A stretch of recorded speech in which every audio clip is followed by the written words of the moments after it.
What? The whole team were dumbfounded as they all thought doubtfully. Shouldn't she work hard to gain the favor of the prince by giving it her all in the grand sea continent meet? They couldn't understand why she was acting arrogantly in front of the prince. This, young mistress, isn't this a little too hasty to withdraw from the competition? Yeah, this is only the preliminaries. With your power, you could score more in the second round of the grand sea continent meet. Evelyn calmly said, I have finished my business in this place, so I'm withdrawing. She then whipped out her red token and stretched out her hand to Kent. Take this, it's of no use to me now. Kent looked at that token weirdly and backed off. Then he slowly said, Evelyn, I have no idea what business you had here, but shouldn't you at least make an effort to be worthy of the prince? I thought about this before as well, but you are too arrogant. Evelyn, who heard that, was visibly shocked at his thoughts. I am arrogant. Her eyes went wide as she asked them, but her tone was one of questioning herself. I meant no offense, but what makes you think that you are worthy of Prince Davis? Comparing your measly talent with his talent, combined with the age difference, what exactly makes you think that you are worthy of him? If it weren't for the risky decision of our family during the rebellion, which as a result made the royal family indebted to us, do you think that you would be able to enjoy its benefits? Evelyn was visibly shaken while each word hit her deeply as she was dragged down to reality. It's not like I wanted this marriage. He was the one who had taken a liking towards me. She shouted back in frustration. Kent narrowed his eyes as he continued. The prince had miraculously somehow taken a liking to you, probably because he had just reached puberty. If I guessed it correctly, then he was probably enamored by your charms and figure, which could drive a man crazy. If it weren't for that, how could he, a person of high stature, possibly take a liking towards you who at best possesses only an average talent? Don't you think that one day when he grows up that he will just get tired of your figure and realizes that he should no longer try to please you since you are so arrogant and not worthy of his time? No, stop, I didn't want this. It was our family who forced me to marry him. Evelyn shouted as she couldn't bear to face her reality anymore. HMPH, what had you done for the Caldon family other than wasting resources? Do you think that you can be so free that you can do anything you want just because you were born as the daughter of the family head? As the young mistress of our family, you have a responsibility to satisfy the family whether you like it or not.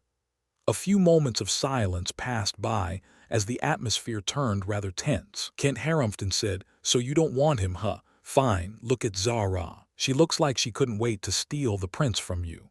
So why don't you rather gift the young mistress status to her if you don't want this marriage? Simple, right? Evelyn looked at Kent in disbelief, and Zara Caldon, who was the only other woman in this group, suddenly looked startled as she had no idea why she was brought into this conversation. Zara, don't you want to marry the prince? Weren't you keen on her marriage? Evelyn says that she would gladly give her status to you if you want to do so.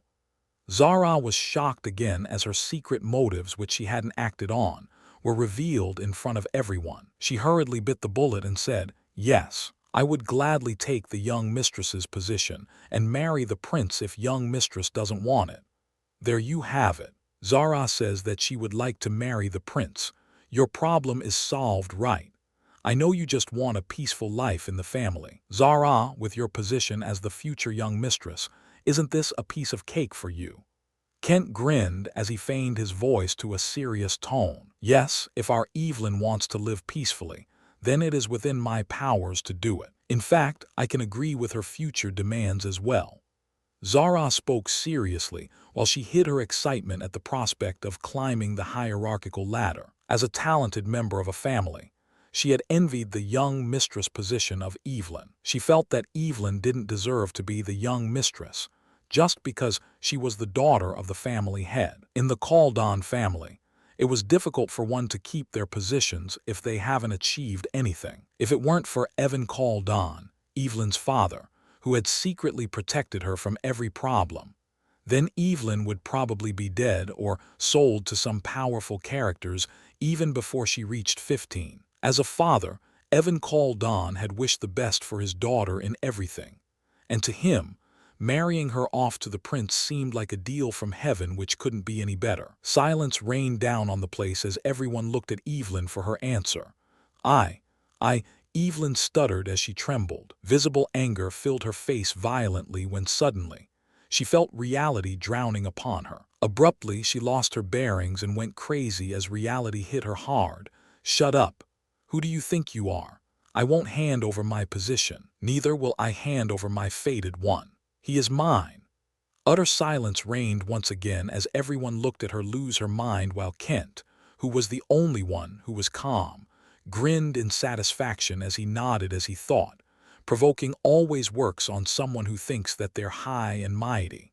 Evelyn looked at others bewilderedly. It was not that she couldn't believe what they had said.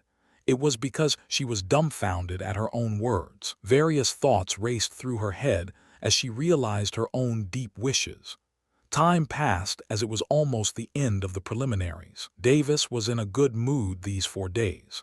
He felt ecstatic as he thought that he managed to leave an impression on her. But most importantly, he felt that their relationship would move forward a little as well. After that, he thought that seizing the first position was a drag.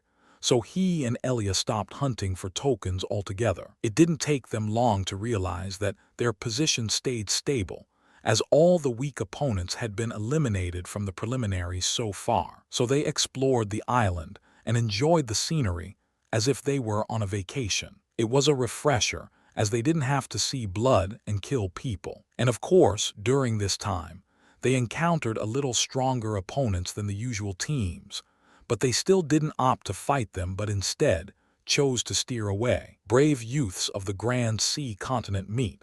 I hereby announce the end of the preliminaries. The top 100, 000 positions will move on to the next round. The others will have to return to their designated ships if they are alive. A solemn voice echoed throughout the island as it marked the 10-day period of the preliminaries come to an end. It continued. Those who have passed the preliminaries will move onto a ship that holds the flag of the Guardian Alliance and hand over your tokens.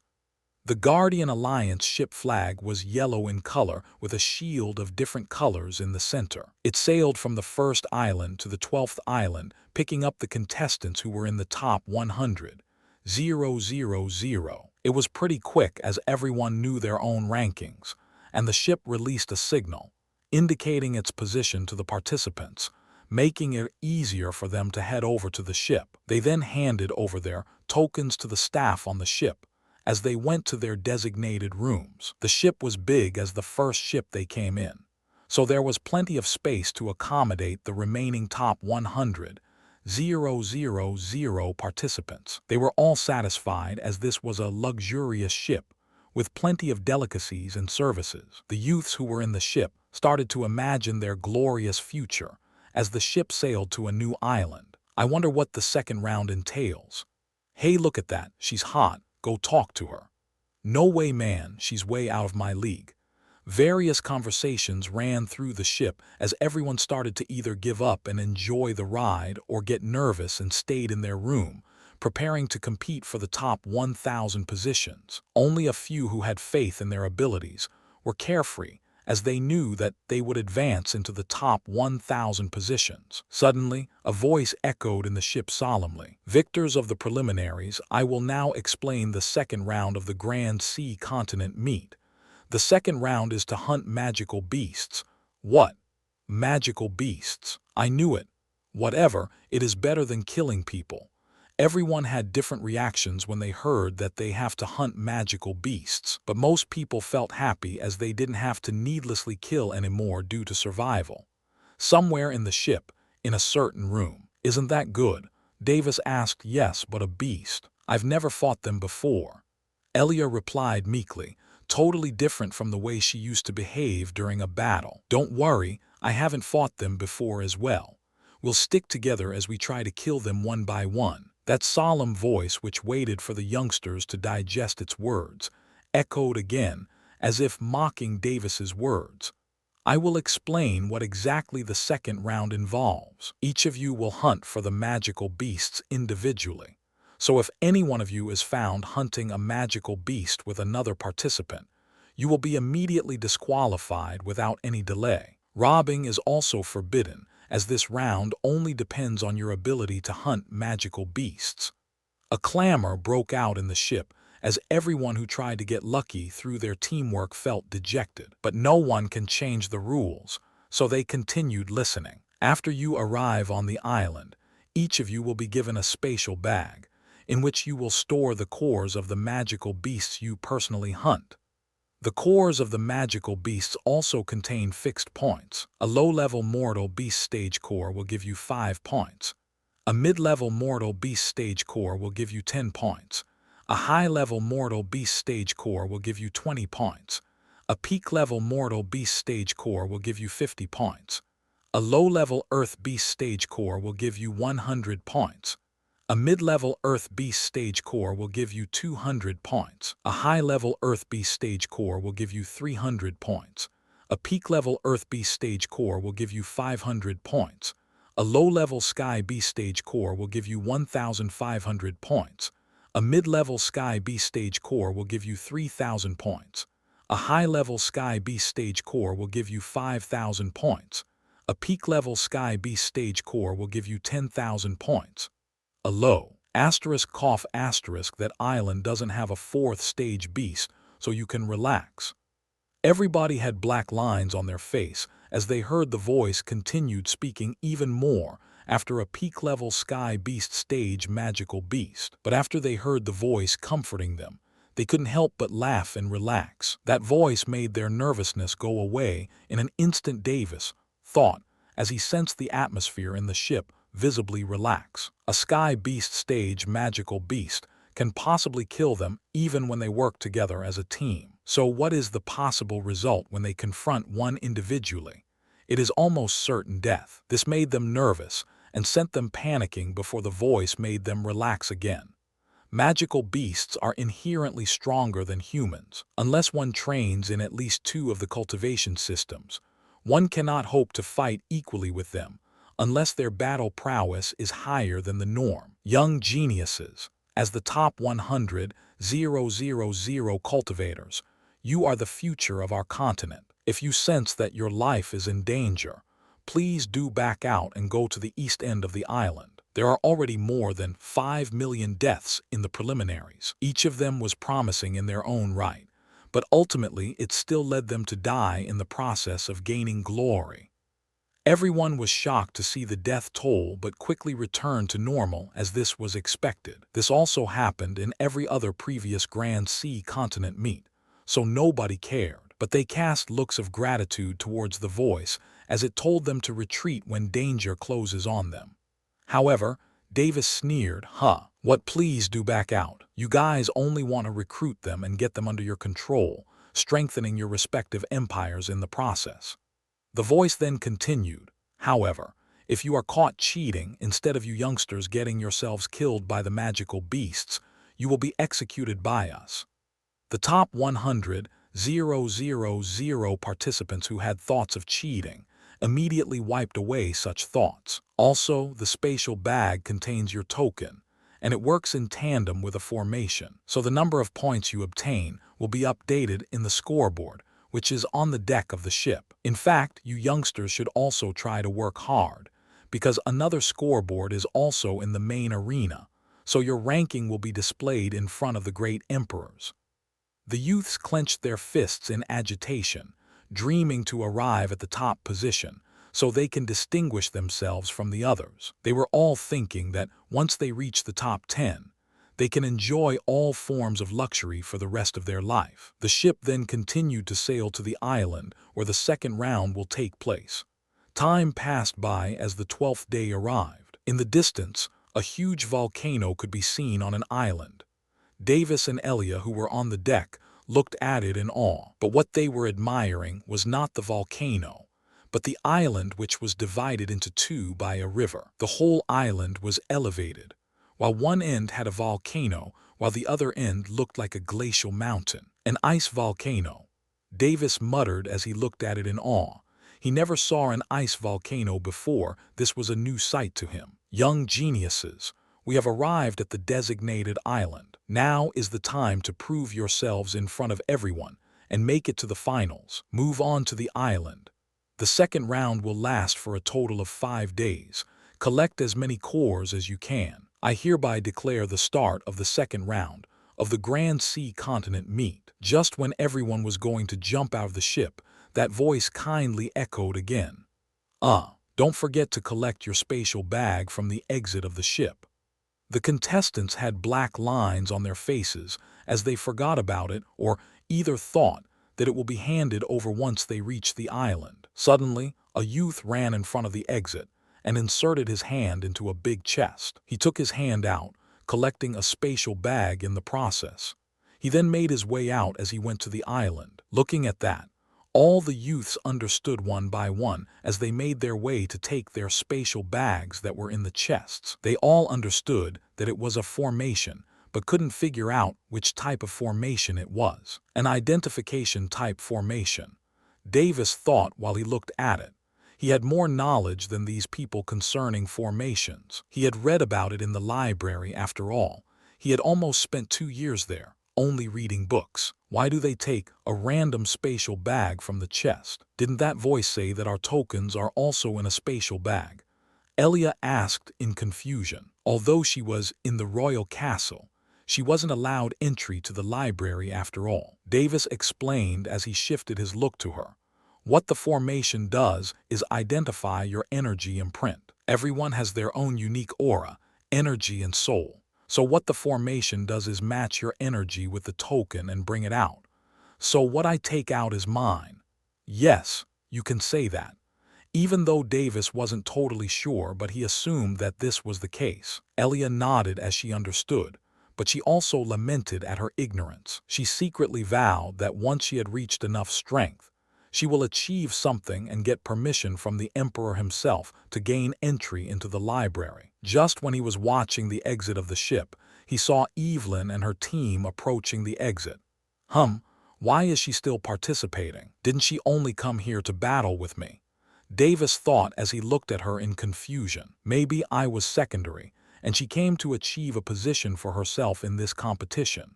Davis laughed at himself but felt a little sad for some reason. Well, I'll keep an eye on her too, in case if anything happens. Suddenly, his face was pushed aside. He turned to look back at Elia, who was the culprit who pushed his face. Elia, is something wrong?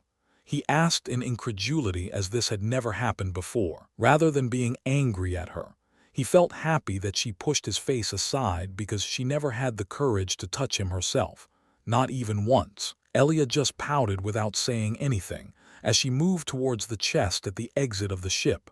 What did I do? Why would I do that? It's that, it must be that. Elia panicked internally and had no idea why she did that. Sadly, she could only guess. Wait, I'm also coming. Davis had no idea what had happened, but he happily rushed forward as he caught up and walked aside her, jubilantly. They collected their spatial bags and then reached the island. The island was almost 500 km long, and it was unquestionably a unique zone in the Grand Sea. Fog eternally perpetuated in this place, as the conflict between the two conflicting temperatures endlessly clashed from the time people found this island. The left end of the island had seabeds which were extended by the erupting volcano every decade. There were also hidden reefs and molten caves which were used as a hideout or as a home for the magical beasts. The right end of the island was covered in ice, and the land was frozen widely with small hills that looked like it was encased in ice magma. Davis walked hand in hand with Elia to the left side of the island. It was perpetually hot in this place, and their field of vision was quite limited. But Davis had a unique soul which made him sense his surroundings with clarity, so he couldn't help but appreciate the beauty of this island. Furthermore, he also sensed a bizarre bug flying around him. A monitoring bug, he thought as he guessed. It was all over the island, but the bugs were quite small and almost invisible to the naked eyes. But he could sense them as he had a powerful soul, which also made him sensitive to his surroundings. That said, he confidently walked together with her, because he knew that he was not violating the rules of the second round. The rules only said that the participants were not to hunt a magical beast together, but the rules never stated that the participants cannot travel together. This was a loophole which was realized by some of the smarter participants, which led them to also travel again with their previous team. I never thought that I would get to see the Fearzen Island which had been stated in a certain book of the Royal Library. Davis nodded in appreciation. He could see unique plants and herbs which were growing on this island. Most of them were fire-attributed herbs which were very useful in alchemy. He collected some herbs and tore those apart as if they were roadside weeds. These kind of herbs were quite ordinary to him, and he wanted to get a realistic feeling on the internal structure of the herbs. Elia followed beside him and curiously looked at his serious expression that was on his face. She personally felt that it was cute. Then Elia had a confused expression on her face, just when she had realized something. "Davis, aren't we supposed to be hunting for magical beasts? What are you doing there?" "I'm just looking into the internal structure of the herbs so I can learn about its working and essence when used in alchemy." Davis continued his research and didn't look at her. "But don't you think that something is wrong? We are already in the outer zone, but we haven't encountered any magical beasts. This is kinda weird," Elia said in worry as she believed that they should have encountered a magical beast by now. Davis suddenly froze as he looked at Elia in horror while pointing behind her. "Look, a great serpent." Elia felt alarmed. "Ah." She then immediately screamed as ran behind Davis while cowering her head. Few moments passed by as nothing happened. Elia then opened her eyes and looked at Davis, only to see him having a "can't hold my laughter" expression on his face. Her face went red as she embarrassedly screamed, "Stop playing around, don't scare me like that." "Calm down, Elia. Honestly, you have a good sense and perception. Just relax and maintain your vigilance at the same time. I know that it is difficult, but this is something that you should master if you were to become a pro magical beast hunter." A magical beast hunter is just the name that the people have given to people who mainly hunt beasts for their survival.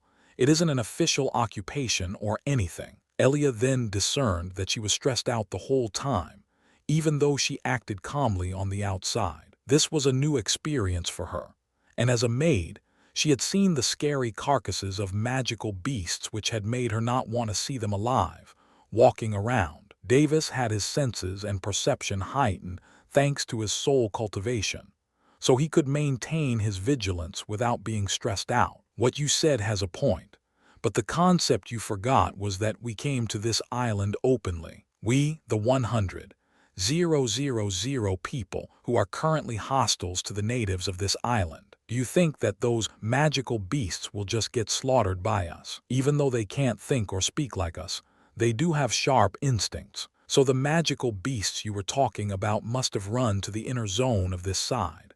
Suddenly, he grinned as he walked to a tree that looked charred. "Except some brave magical beasts which are looking to have their own delicious victim." A burst of light passed through the tree vertically, as the tree slowly split into two trunks that fell on each side. A brown snake slid off the tree as blood washed over the ground gradually. It was 3 m in length, but its thickness was quite small. Its scales were brown as if they were burned, though it was not the case as it was a natural scale color for it. A charred boa, a high-level earth beast stage magical beast. Davis mentioned its name calmly as he collected the core of the snake by cleaving up its head with the spear he used to kill it. He then smiled at her as he said, "I wasn't kidding around when I said that there was a great serpent." Elia, who was flabbergasted by his method of teaching, nodded her head in appreciation and apology. "Sorry." Davis smiled. "No need for that. I'm just trying to teach you the best I can." Elia stared at him blankly and wondered, is this the difference between a royal and a commoner? I feel as though I can never reach that place. No matter how she saw it, he was always ahead of her, even when they are of the same age. Though she thought that this was because of their difference in status, she didn't attribute to it and felt that wasn't the case. Suddenly, she discerned something and had a mocking smile on her face. "How ugly am I?" Without even realizing it, I was taking advantage of his kindness to improve myself. "Heh, It was too arrogant of me to even think of always staying by his side, much less berate him.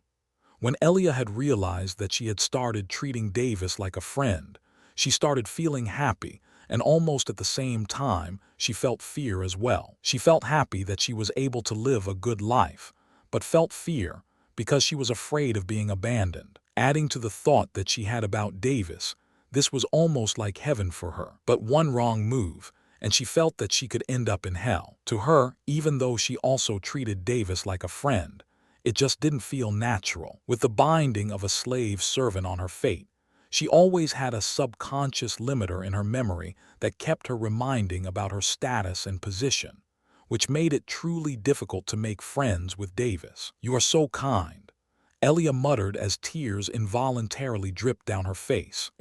Davis's face changed to an awkward expression, as he thought that his method of teaching went too far. Elia then started wiping away her tears with her wrists, while her face went red again from the embarrassment. She felt that she had made herself a laughing stock. "Ha ha hey, sent ha ha, ha ha ha." Suddenly, Elia was shocked as she felt ticklish on her waist, which made her suddenly laugh like an idiot. 10 fingers were simultaneously stimulating her waist, giving her a ticklish and pleasurable feeling, which made her want to die as she laughed like an idiot. "Ha ha ha sto, dev ha ha." Inaug, HNNGG. Elia lost her footing as she fell back when Davis stopped and held her by the waist by twisting his arms around her back for support. Elia's breath was heavy as she gasped for air. She had a smile on her face with a heavy blush on her cheeks. "That's right, you only need to have a smile on your face. Please don't make such a sad face in front of me." It was Davis who was embarrassed this time as he turned his face sideways as he continued. "Actually, don't be sad even when not in front of me. I will always protect you no matter what kind of a person you are." Tears erupted again from her eyes like a flood which she had no way to stop. But this time, she was smiling as she was crying. She was shedding tears of contentedness. Davis smiled wryly. He only wanted to comfort her and make her stop crying. During the time he spent with her in the preliminaries, he felt that she had changed a little bit as her character and her actions were a little off. He only felt that a little bit and couldn't put his hand on it, which in turn led him to believe that she was facing some kind of internal conflict which he didn't know. All he felt like was like shit, not knowing what was going on in her mind. Without knowing it, he could only offer some comfortable words with his non-existent social capabilities. Davis sighed. "It was all my fault. It was too soon for you to experience all these things." A delicate finger was placed on his lip, which made him unable to open his mouth. "As you said before, this is the only way for me to increase my standing and status." She paused for a moment as she thought before continuing, "And if I could be with you, I wouldn't stop halfway. Besides, what do you mean that it was too soon for me to experience these things? Aren't you the same age as me?" "Prince Davis." Her tone was more of a mocking one rather than a berating one. Davis had a wry smile on his face and didn't answer this question of hers. There was no way he would tell about his origin, or their relationship wouldn't be the same anymore. "And when exactly are you going to release me?" There was a faint shy tone to her voice, which made her sound like a cute fairy. Laughing slightly, he made her regain her balance as he removed his arms from her waist. An awkward moment of silence emanated in the surroundings. Suddenly, Elia spoke. "Let's go hunt, and this time I won't be afraid or fall back." Her face was calm, but her eyes were clear as if she had resolved her inner conflict. Davis looked at her and smiled, "Good," but suddenly thought of something and continued, "You will have to hunt by yourself, don't forget that." Elia looked taken back but quickly formed a smile on her face as she remembered the rule. "That's right, I can't keep depending on him." "Guide me then," Elia uttered as she started walking in a direction. "Sure, no problem." Davis spoke as they walked together. The direction they were heading to was the inner zone of the volcanic mountain. 4 days had passed since the start of the second round. In the Goat Island main arena, people were bustling with activity as conversations of the second round of the competition were being discussed on. People remained here as they talked about the various happenings as they never seemed to run out of topic. The main reason that they were able to be free of boredom was that, because of the profound formation which projected the situation and the events of the Fearzen Island through the bugs which were monitoring the whole island. Oh, look at that blue-robed youngster take down a crimson ape with pure strength. He must have purely trained in the body cultivation system and reached at least low-level iron stage. I know this person. Isn't he the young master of the Nolan family from the Lorit Empire? Young master of the Nolan family. I think he was called Kevin Nolan. They then checked the scoreboard, which had his name in the 13th position, with a score of 14,500 points. Not only the Kaldon family, but all famous and noble families from all the empires had also participated in the Grand Sea Continent meet. After all, it is an opportunity for them to increase their strength and fame. Various conversations of the famous youths like him could be heard throughout the arena. Even the emperors and the royal family geniuses watched them with some interest in their eyes. But no matter what, all their eyes were concentrated on a certain someone. Emperor Tritor had a smiling expression on his face the whole time. He then suddenly commented with a mocking tone, "It's been 4 days since the start of the second round, but your son seems to only have killed a peak-level Earth stage beast, which gained him 500 points. Even his maid had killed a lot of beasts. He mainly seems to be following and instructing her. At this rate, wouldn't he be a failure to the position of a royal heir?" Hearing that jeering remark, Logan sighed, while all the other emperors had turned their attention to over their conversation. Does this bastard even have a life? Logan thought. And what does that have to do with you? Emperor Ashton asked in displeasure. He had enough of Emperor Tritor's bullshit these few days, which were filled with cynical remarks. It has nothing to do with me, but it sure looks like that it has everything to do with you. Emperor Tritor sneered. What do you mean? Emperor Ashton's voice turned solemn as he narrowed his eyes. Isn't it obvious? That lowly servant is in the 5th position. Looks like he is entirely seduced by his maid, that he doesn't even have the time to hunt his own beasts. He might be stronger but still doesn't have the brain to control his desire. And what does that have to do with me? Emperor Aston asked again with a sneering tone. I heard that you gifted one of your daughters to him, so I guess that makes her status even lower than a maid. Jej. Emperor Tritor laughed in a mocking tone. Surely who heard that couldn't help but frown in displeasure. You, Emperor Ashton almost lashed out when. Hey, don't blame me, besides you were the one who had asked what that has to do with you. If you're going to blame, you might as well as blame the Lorit Emperor. Emperor Tritor sneered. Emperor Ashton harumphed in displeasure and looked at Logan for an answer. But he didn't ask anything, as just stared at him. Logan stayed silent and calm, as if hadn't got anything to do with this situation. A few moments passed silently, while everyone looked at Logan for an answer. As the expected answer wasn't heard, Emperor Tritor sneered while Emperor Ashton ran out of patience as he asked, "What do you have to say?" Emperor Lorit. "Nothing," Logan uttered calmly as he slowly looked at Emperor Ashton. He then continued, "I have nothing to say to you or that old fox. The decisions my son take aren't decided by me. If you have any problem with it, go ask him yourself. And if you feel that this isn't fair, then by all means, please feel free to take back your daughter. We wouldn't say a word about it. He has full control over his actions." Emperor Ashton, as well as all the emperors and the geniuses, were taken aback as they thought. But Emperor Ashton's expression quickly changed, which made him believe the hypothesis he had made earlier. "Haha, I know. In fact, we all know that Emperor Tritor wants to see the world burn. I was just asking for fun." Emperor Ashton suddenly laughed as he cleared away the tension. Logan was astonished. He had no idea why this greedy fox would suddenly decide to placate the situation. TCH.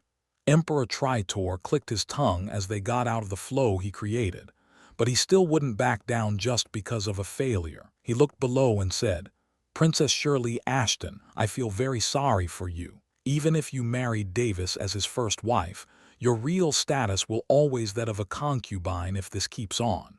You." Emperor Ashton suddenly flared as his aura spread out. Shirley's face went pale as she was publicly humiliated. She had no way to berate an emperor even if her temper was 10 times greater. Not everyone is like Davis. All of them understood their own status and position as well as their rightful place. Who is Emperor Tritor? He is the one who stands above all in the Tritor Empire. He is one of the 7 powerful beings in the Grand Sea continent. Even if she had 10 times the guts, she wouldn't really rebuke him. Emperor Tritor didn't pay any heed to Emperor Ashton as he continued.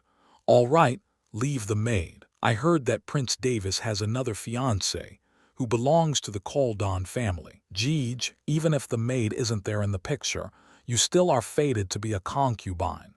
Shirley's went face even paler. She held her fists tightly as she violently murdered Emperor Tritor in her mind. Hunger filled her soul as she could feel the desire for more power. Just before Emperor Ashton could shout out, Emperor Ruth stepped out and said overbearingly, "Emperor Tritor, you have gone too far. Publicly humiliating a pure maiden is not something an emperor should do. You would do well to refrain from using such words from now on."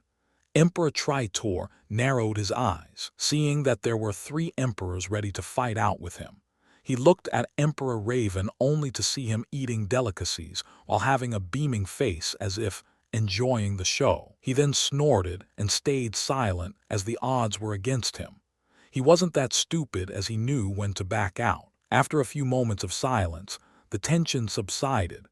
Emperor Ashton sent a soul transmission to Shirley as he consoled her. Shirley's face regained color bit by bit as she was consoled by her father. Then she suddenly realized something as her face exploded in fury.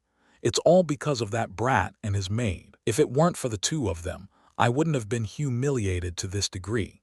Since she couldn't focus her hatred on Emperor Tritor, her mind subconsciously directed her hatred onto the 2, who were the reason for her humiliation. Later, she then calmed down as her reason returned and felt that it was a little childish of her to focus her hatred on the 2 of them. But still, as a woman, she felt hatred against that maid who would possibly steal her future husband from her. "A lowly maid thinks of stealing my fiancé. She must be dreaming." She then relaxed and returned to her haughty personality. Suddenly, waves of clamor erupted around the arena as the audience viewed a single projection which contained a kid confronting a single beast. What is he doing?" Shirley suddenly stood up as she shouted incredulously. She couldn't believe her eyes and couldn't help but worry about him. She had already started liking his personality when he confronted Emperor Tritor earlier. "Ha ha ha, challenging a peak-grade sky-grade beast. Your son is very brave, Lord Emperor."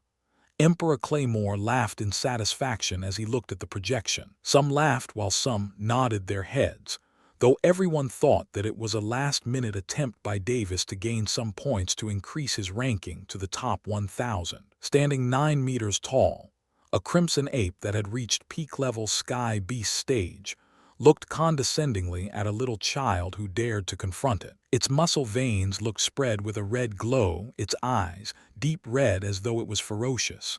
Its body was full of crimson fur. Whoa, so tall.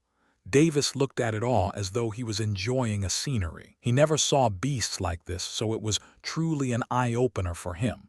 Just looking at it made him look forward to his future discoveries. If someone were to see him acting like this, they would think that he was truly an innocent child, just like a newly born calf that doesn't fear the tiger. But no one would have thought that he was looking at the beast condescendingly, just like it looked at him. Not even the beast imagined that it was being looked down upon. While Davis was admiring the beast got tired of him and moved its giant paws to slap him. Davis dodged the incoming palm with a clumsy movement as he exclaimed, "Whoa, aren't you a hasty one?" The crimson ape was now incomparably furious as it thought that a mere ant has managed to dodge its palm. The crimson ape was incredibly dumbfounded as it saw the ant spit on it. Davis then ran away as he left in a certain direction. The crimson ape pounded its chest, screaming loudly, and with a dash it followed him crazily. Seeing that the crimson ape was following him, Davis grinned. "That's right, follow me, hee hee." What's this? Why is he running away? Emperor Claymore asked in confusion. Just before Logan can answer, a creepy voice intercepted the conversation. Isn't that because he realized that he is lacking? Jedjej, Emperor Tritor laughed as he taunted Logan. My son must have a certain kind of plan. Logan thought a moment before he replied, totally ignoring the taunt of Emperor Tritor. I see, it makes sense. Emperor Claymore nodded his head, although he was a little disappointed as he thought that Davis had resorted to tricks to kill it. Emperor Tritor was naturally displeased of being ignored, but he just shrugged it off as if it was a daily occurrence. Most of the emperors here were not fond of him. Neither were they fond of giving sarcastic remarks all the time. They watched the projection calmly, but it was not entertaining enough as there was no audio. After a few moments passed, they saw Davis confronting a creature, in addition to being chased by the Crimson Ape. Is he going to provoke that beast as well? Emperor Ashton asked in doubt. Everyone had the same doubt as they looked at Logan, because the beast Davis was provoking was another peak-level Sky Beast stage magical beast, a volcanic rhinoceros. Logan thought for a moment before replying as he held his chin. Maybe my son is trying to get the two of the beasts to fight, while he later steals all the spoils for himself. Makes sense. Few of the emperors nodded while the others viewed at the projection with doubt. Just as the Emperor Tritor was going to make a sarcastic comment on Davis, he was interrupted by a startled voice. Why is he spitting on it again? Emperor Ashton stood up as he could not believe his eyes. What would others think that if his son-in-law provoked some beasts, that he couldn't afford to offend and died pathetically in the process? Emperor Ashton couldn't help but think of it as a chill flashed on his back. He hurriedly shook his head as he removed this thought from his head. He then looked at Emperor Lauret while the others did the same. Their gazes were unquestionably weird. Logan maintained a calm appearance, but inside, he was embarrassed to the point of burying himself in the ground. What the hell is he doing? And you all, why are you all looking at me? I have no idea as well. Logan didn't know whether to laugh or cry. But still, Logan knew that Davis could kill the beasts if he wanted, so he said confidently, "Can't you guess? He is going to kill the two beasts at the same time." This time, the emperors were a little skeptic, but they still nodded their heads. Damn you, son, I don't care what you do. Just kill the beasts and save some face for your father. Amidst those weird gazes, Logan shouted in his head, Emperor Lauret, why is your son running again? Emperor Claymore asked, a little disappointed. This time, Logan didn't reply as he just watched calmly. He saw Davis running away from the beast.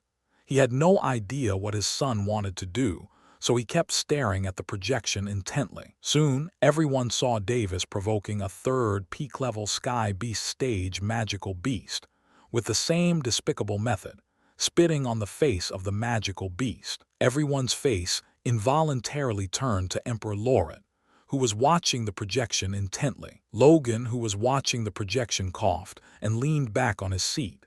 His face started to burn up, but he quickly managed to hide it. In the next second, their faces turned to the projection, only to see the figure in it run away the next instant. The atmosphere turned incredibly awkward, as sneers and mocking sound could be heard in the arena. This continued until they saw the figure inside the projection provoke a fourth and fifth peak-level Sky Beast stage magical beasts, then getting chased by them. By this time, the entire arena was filled with muffled waves of laughter. Emperor Tritor also laughed out creepily. He was incomparably happy to see Emperor Lauret's son make a fool out of himself. Logan kept his face calm, without any signs of awkwardness. He continued watching the projection calmly, as if he couldn't care less about his son, who was being chased by 5 peak-level Sky Beast stage magical beasts. But inside of his heart, he was screaming, "Please kill me. I can't take this humiliation anymore."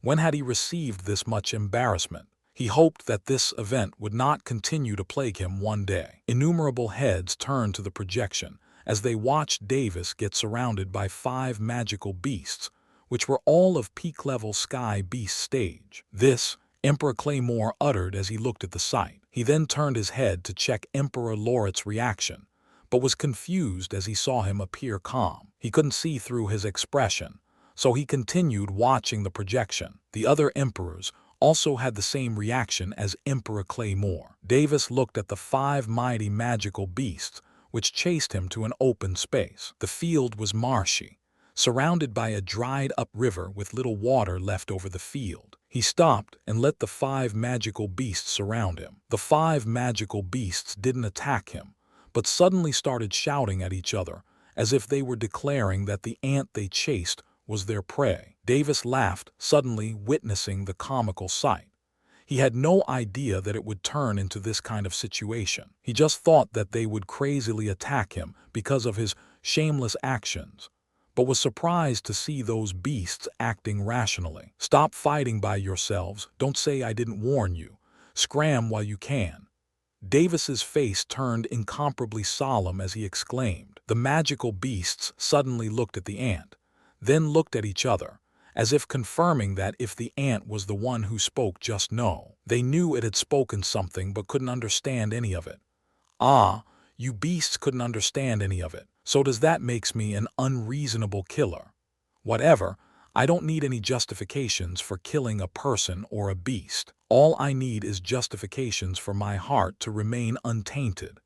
Davis said solemnly, while he took his spear out from his space ring. Those words were said to himself, as if he were trying to understand his own thoughts. Suddenly, the beasts saw him disappear from their sight. A second had just passed when they saw the crimson ape's head getting severed from its head, as blood splashed like a fountain through the open marshy fields. The magical beasts were alarmed as they looked at the human, which had suddenly emanated an imposing silvery aura with its little body. Sorry, but all of you are fated to death, Davis uttered as stood on the severed head of the crimson ape. He waved his spear as he dashed to the remaining beasts.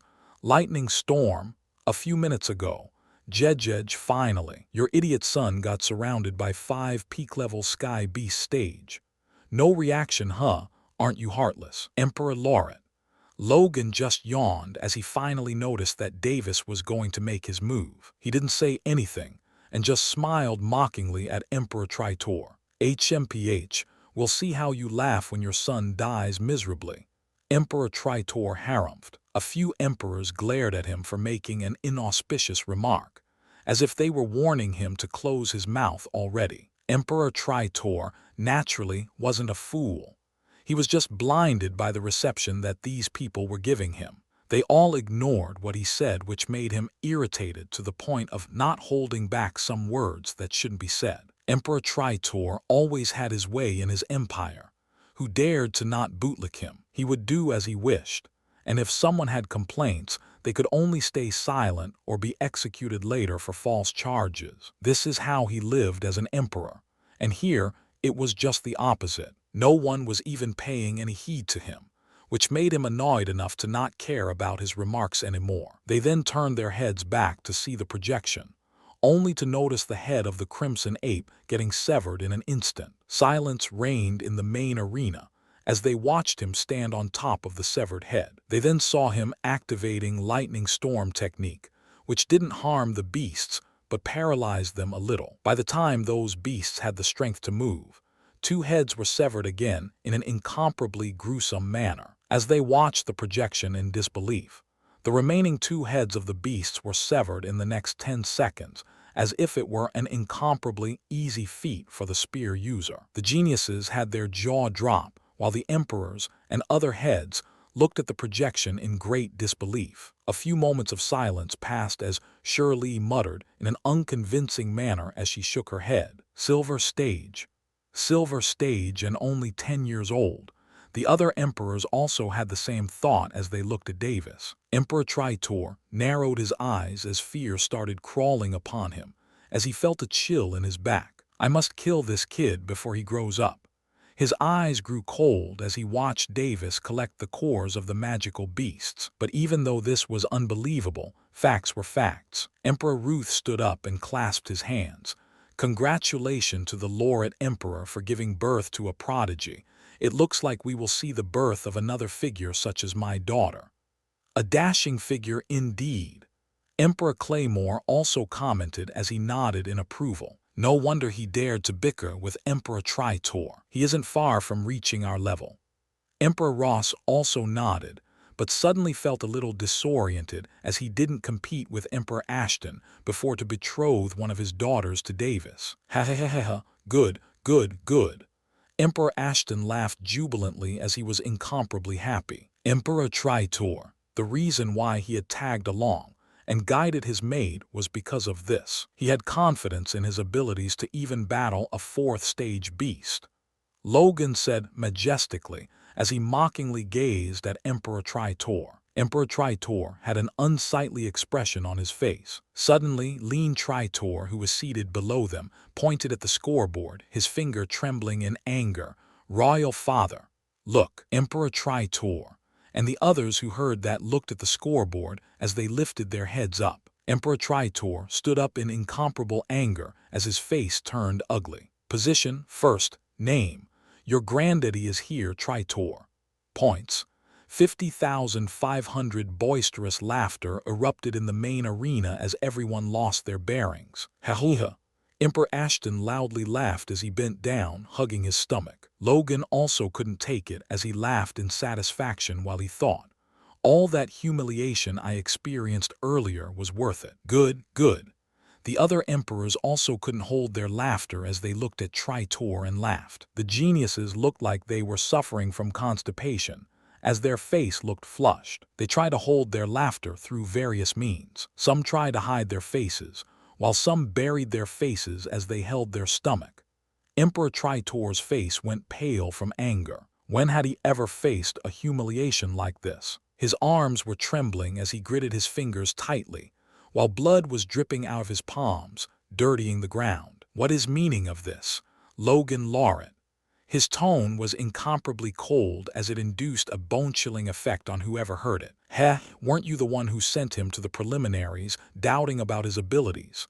Look, isn't he nice? He didn't even forget to send you his regards, Logan said in an earnest tone. His face looked as if he was incomparably sincere in explaining. You, no matter. How can you lose your bearing over the tantrum of a child? Remember that you are an emperor.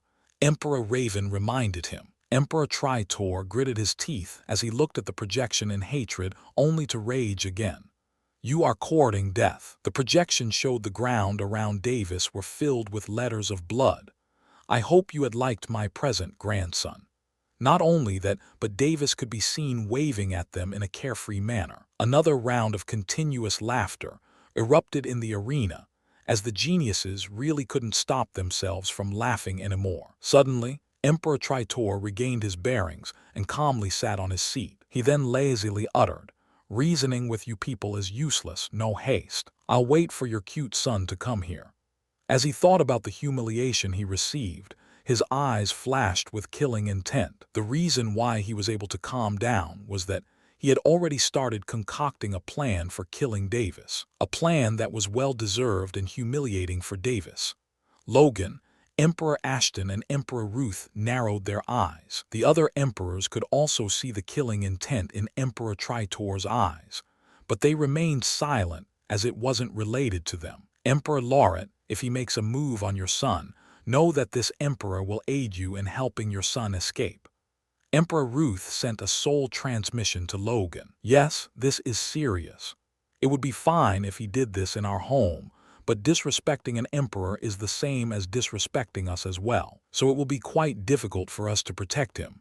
That said, I won't watch him take it too far with my son. If he wants to kill my son, then he should be prepared to die, Logan said as his eyes turned cold. Logan also received a soul transmission from Emperor Ashton. Now, he felt relieved as two emperors were supporting him. I bet that Stickman is pissed off if he had watched what I'd done. After waving his hands to the monitoring bug, Davis took off in some other direction. Of course, the direction in which he headed to was where Elia was. He felt so good doing that stunt which was childish. He knew that he was needlessly provoking Emperor Tritor, but he knew that one shouldn't let their enemies live long. So he took a leap of risk in provoking him. The impression Davis had about Tritor was that a person who would adopt any means to kill off his enemies. As he made his way to the place where Elia was, he saw a lot of participants still hunting for some beasts. Suddenly, he stopped because he caught sight of Evelyn, who was battling a peak-level Earth Beast stage magical beast. The beast looked haggard as it went an intense battle against Evelyn. Its fur was red in color, and back was razor-sharp. One of its eyes were slashed, while one of its two tails were cut off. A two-tailed red tiger. Davis muttered as he looked at the almost dead beast. Evelyn held a sword in her hand, which was dyed red from the beast blood. Die beast! She cast her sonic technique, which added on to the damage she had already inflicted on the tiger. Roar the beast roared as it felt its head ache, while simultaneously it closed its only working eye. The beast's head was severed as the head flew and landed near Davis. Davis? Evelyn saw a familiar silhouette and called out doubtfully. Davis walked inside her range of sight. After all, there was fog perpetually all over the place. Seeing Davis showing himself in front of her, her heart relaxed. After all, she was all alone in this place, hunting a beast. If she saw a vague silhouette that looked like a kid, then she would have been spooked if she didn't know that a kid like Davis was participating in the second round. That was a good kill, Davis commented as he approached her. Oh, I couldn't fight it in close quarters, so I used that technique, which was ineffective against you, to overcome the gap. And effectively I was able to sever a lot of its body parts. When Evelyn caught sight of him, she turned pretty nervous. So to hide that, she tried to explain what she had done. Something wrong with her. Why is she turning nervous? This makes no sense, Davis thought as he saw her getting fidgety. He wryly laughed and asked as he changed the topic. The second round is almost ending. Why don't we travel together? SSS. Sure, Evelyn said as she hastily went near the beast to take out its core. But she then remembered something as she continued. My team is nearby as well. We should move together then. All right, Davis had no objections, although he felt like he had lost something in that instant. He then realized it a second later, as he felt intense regret. Fuck, I lost my time to be alone with Evelyn together.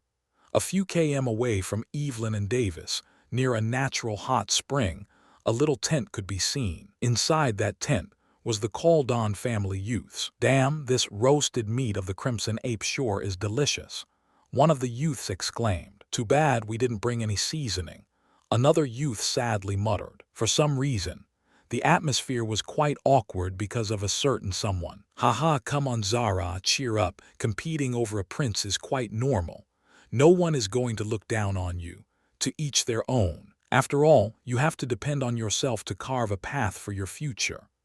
Kent Caldon looked at the disappointed and sad Zara, who wasn't herself for the remaining days, except for hunting beasts, which was her only stress relief. Zara lifted her face as she heard that. She then narrowed her eyes and glared at Kent with a grieving expression. If it weren't for you, would I have even acted on my thoughts? I originally didn't have any plans for offending her, but with your intervention, I am now a hindrance to her. In fact, you must have even totally squashed our non-existing relationship as well. Kent laughed dryly. Well, if you're worried that Evelyn will make a move on you, then you don't need to worry about it. As far as I know, she isn't that kind of a person. Zara smiled at him sarcastically. As far as you know, meaning that you are not sure. Kent's mouth closed up as he thought, well, how am I supposed to understand you women? One moment you are all kind, and the next you decide to go bonkers. No, you really don't need to worry. I can assure you. Assure what? A calm voice echoed inside the tent, which alarmed everyone. But they soon calmed down as they recognized this voice. Evelyn, you're back.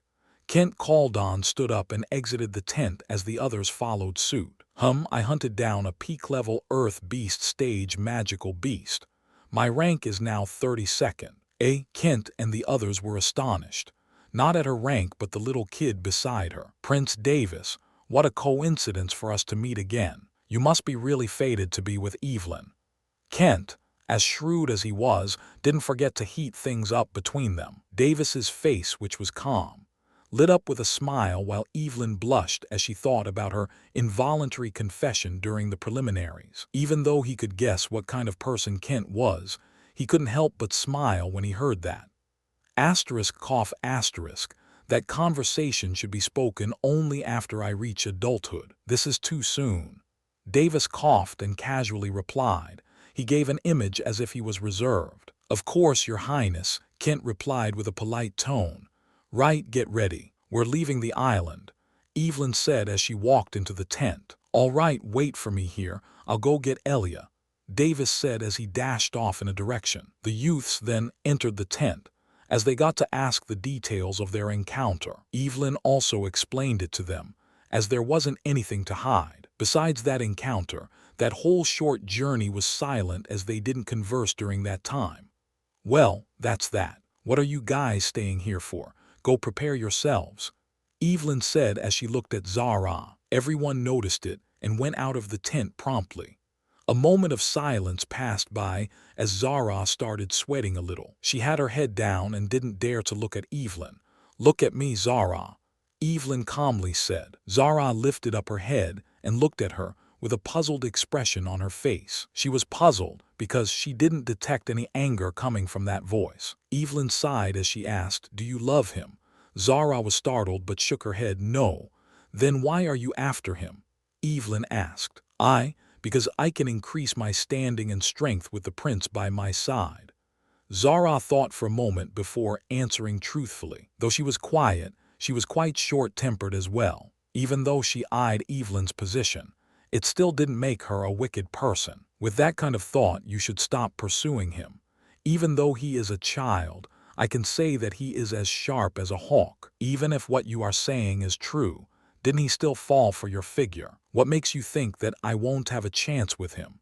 Zara looked at Evelyn as she pointed at herself. She was in only a level inferior to Evelyn in body shape, but in terms of beauty, she wouldn't lose to Evelyn either. Evelyn sighed. I see you still won't give up. How can I back down? Not after Kent revealed my thoughts which I haven't acted upon. Zara shook her head slightly. Why? Don't you think that you should love a person before you spend your life with them? Evelyn asked as she could not grasp her thoughts. There's no need to think like that. Love can be nurtured after marriage as well. In fact, this is how people flow, and you are the one who is thinking out of the box. What? Are you afraid that I will steal him from you? Evelyn froze when she heard the sentence, love can be nurtured after marriage. She then realized something and laughed as she replied, It's not like I am afraid of you stealing him from me. After all, he will have many concubines with him in the future as a prince. The reason I hesitated to marry him was also for this reason. She then stopped laughing as her eyes turned sad. Is it wrong to have him all for myself? I did decide to annul the marriage, but I don't know now. My heart can't decide. It doesn't accept marrying him. Neither does it accept giving him up. I am a mess now. Zara grinned as she said, Isn't this a sign that you have already started to like him to a great degree? Isn't that why that you're all the more reluctant to share him with others or me? Evelyn thought for a moment before she recognized. That may probably be so. Evelyn sighed. Anyway, I won't stop you from pursuing him, but if he doesn't want your company, then obediently back off. That is my bottom line. She then stood up and left the tent. Zara felt a hostile intent in her voice. What bottom line? No matter how I see it, you don't want me to go near him. HMPH. She then frowned as her intuition told her that she should stop while she can. What she said also has a point. In the event that I get to marry him, but didn't manage to receive his attention, then my life will be basically ruined. The results don't match the risk. She contemplated for a moment before making a decision. In the far west end of the Firzen Island, a black viper swam out of the ocean as it hissed. It was 8 m long, but it looked a tad bit harmless. It then looked above as it spotted a bird flying above a certain spot of the island and slithered to its direction. In the main arena, Jeej, let's see how you stop this one. Emperor Tritor laughed as he thought. When Evelyn walked out of the tent, Davis arrived a few minutes later with Elia. Gather around, Evelyn commanded as she looked at those two. The Caldon family youths gathered behind her and greeted Davis, but ignored Elia. All right, let's move out, Davis said calmly, and no one ignored his command as they all moved out. They headed in the direction of the ship, they arrived in. The competition was almost going to end, and they were as good as selected for the final round, so they had no qualms about their ranks being surpassed at this point by a rank or two. As they moved in the direction of the ship, they engaged in idle chatter. Suddenly, Kent proudly revealed his ranking in front of everyone. "I'm in the 15th position. What about you people?" As expected of the next heir of the Caldon family, Davis calmly nodded his head. "Thank you, Prince. May I know what rank you have achieved?" Kent asked. He was really curious, as he couldn't classify Davis's cultivation. "Haha, that's a secret. I understand that's a little disappointing." Kent made a sad face. The others also looked a little disappointed. Aren't you going to hunt, Prince Davis?" Elia asked incredulously. What do you mean?" Evelyn looked at Elia as she asked. Davis grinned as he said, "I already finished hunting, and that's more than enough for me." "It can't be. The time your highness hunted for was too short. Only a few hours had passed," Elia said as she shook her head in worry. From Elia's point of view, Davis was helping her hunt the whole time by guiding her, and he had just taken off to hunt magical beasts for a few hours. "We still have some time. We can hunt for a few hours," Kent said as he narrowed his eyes. "Oh, Elia, just when I wanted to impress Evelyn, why do you do this?" Davis cried as the thought. "No need, by the way. I have already hunted 5 magical beasts and am currently in the top 1,000. Davis said as he sighed. "It's all my fault. If the prince didn't guide me in hunting magical beasts, he would have surely gotten the first place," Elia said sadly as her eyes turned moist. "What? He helped guide her in hunting magical beasts?" They ignored the part where he would get the first place and instead focused on the part where he guided Elia. "You dared to waste the prince's valuable time," a youth shouted as he looked at Elia. "You should have just quit if you don't have the skill to hunt the magical beasts by yourself." Another youth berated her as he used this opportunity to get in the good side of the prince. Elia dropped her head down as she was feeling ashamed. She felt sad as all that time has been wasted on her. Just when Kent was going to comment on it, "You two, shut the hell up." A solemn voice startled the two youths. "You two combined wouldn't be able to defeat her, so stop your nonsense. No one asked you two to reprimand Elia." Faint killing intent emanated in Davis's eyes as he gave his warning, which made the two youths hold their breaths. "Elia, tell them what your rank is," Davis commanded in a proud tone. Rather than using a proud tone, Elia said sadly, "5th rank." "What?" Everyone's eyes widened in disbelief. It was one thing if a child of a sky rank empire managed to achieve this feat, but what they witnessed was a lowly maid of a sky rank empire achieving this feat, which utterly dumbfounded them. Evelyn looked at Elia and felt a sudden flux of inferiority. She clenched her fists and gazed intently at her. Her gaze was that of no longer of how one views an ordinary girl. Instead, it changed to how one sees a rival. Davis made a smug face, viewing their expressions with satisfaction as he thought, "That's right, she isn't a mere maid. She's my friend." "This? How?" Kent incredulously asked as he couldn't fathom what amount of resources the royal family would have used on her. "You want to know how? Because she is my friend and I used some resources to train her." "What? You have a problem?" Davis didn't hide anything as this was a fact to him and something to be proud of even though it looked unfair for some others. "I don't dare. I didn't know she was the prince's friend." Kent shook his head. He felt good to have not stepped on a landmine before. "Then why is she your maid?" Then Evelyn asked the question everyone was wondering. Davis narrowed his eyes. "She was originally recruited as my maid. Later I made friends with her." "Is there a problem?" "No, no problem," Kent said as he smiled wryly and thought, "Problem my ass. This is a matter of public execution for the maid."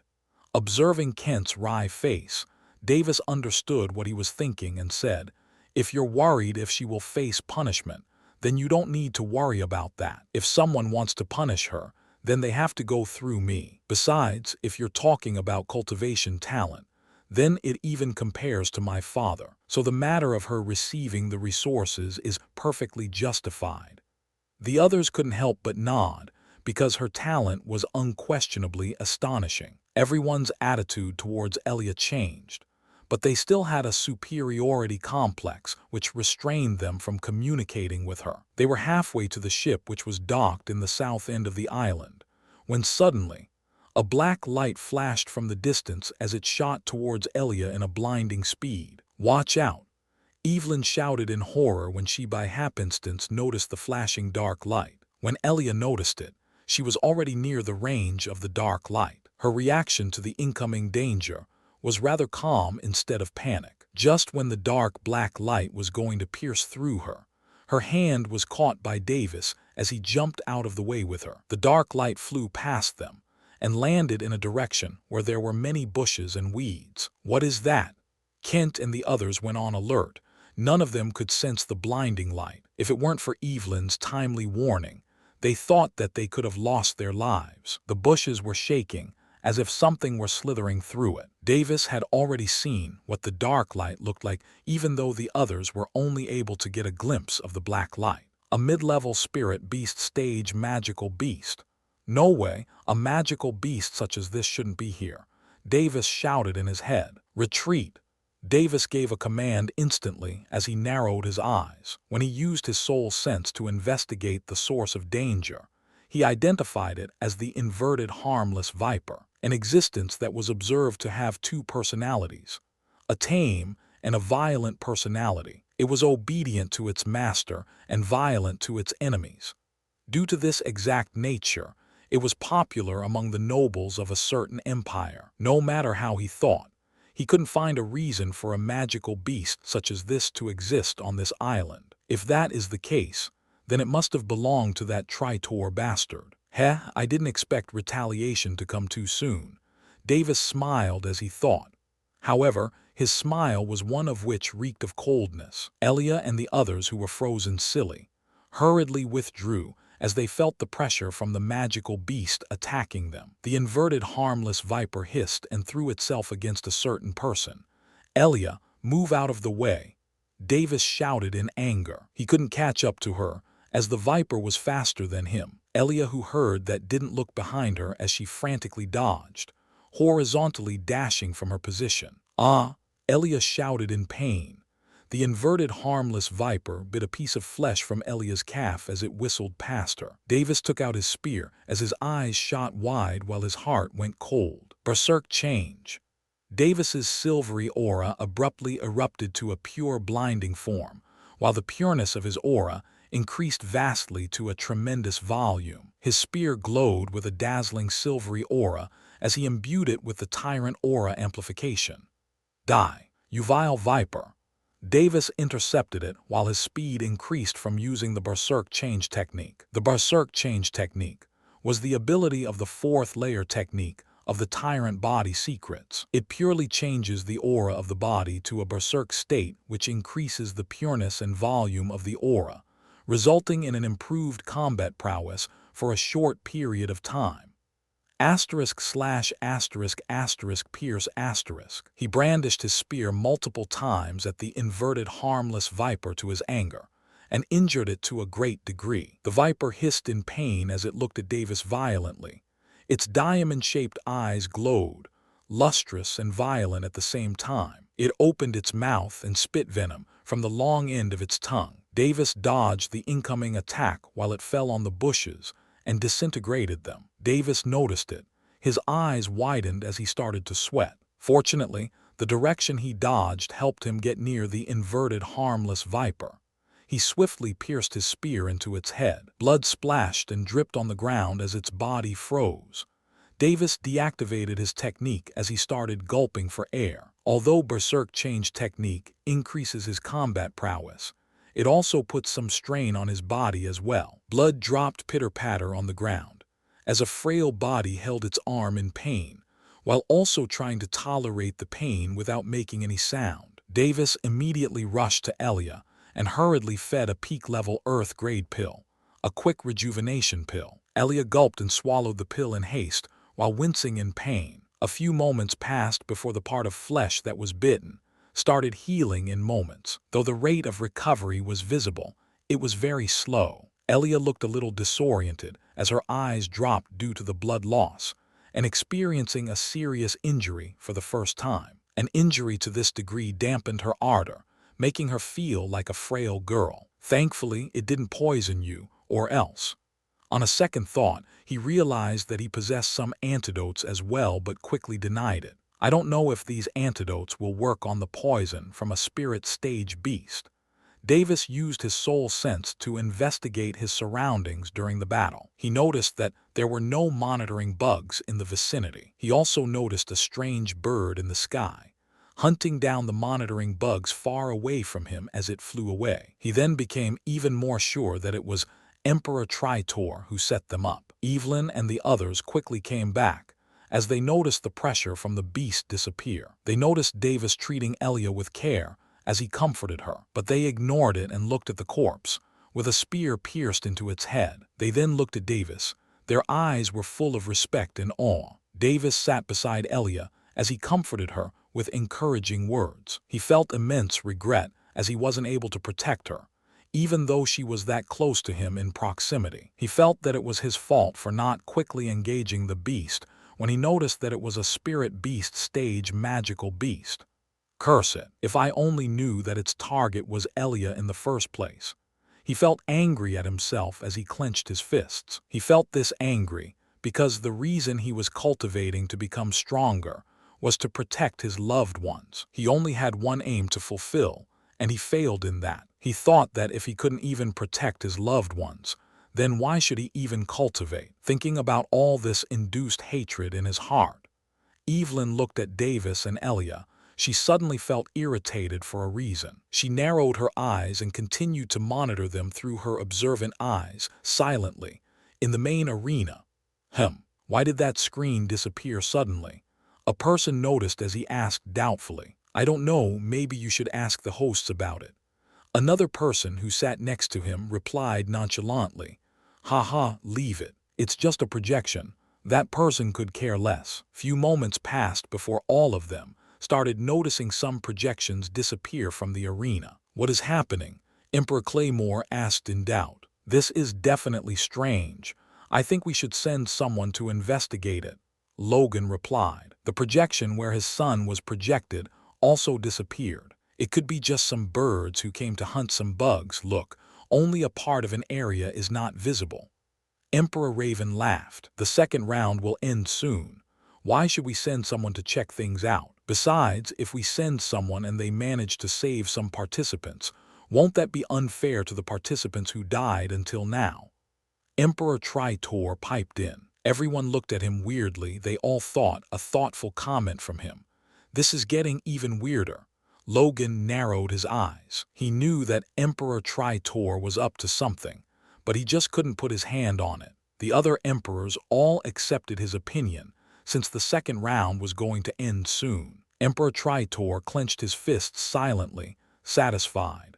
Let's see how you endure the predicament I sent towards you. Brat, my inverted harmless viper is used to assassinate some specific people, so no one knows that it's mine. It has a 50% chance to kill him while exterminating all who is together with him.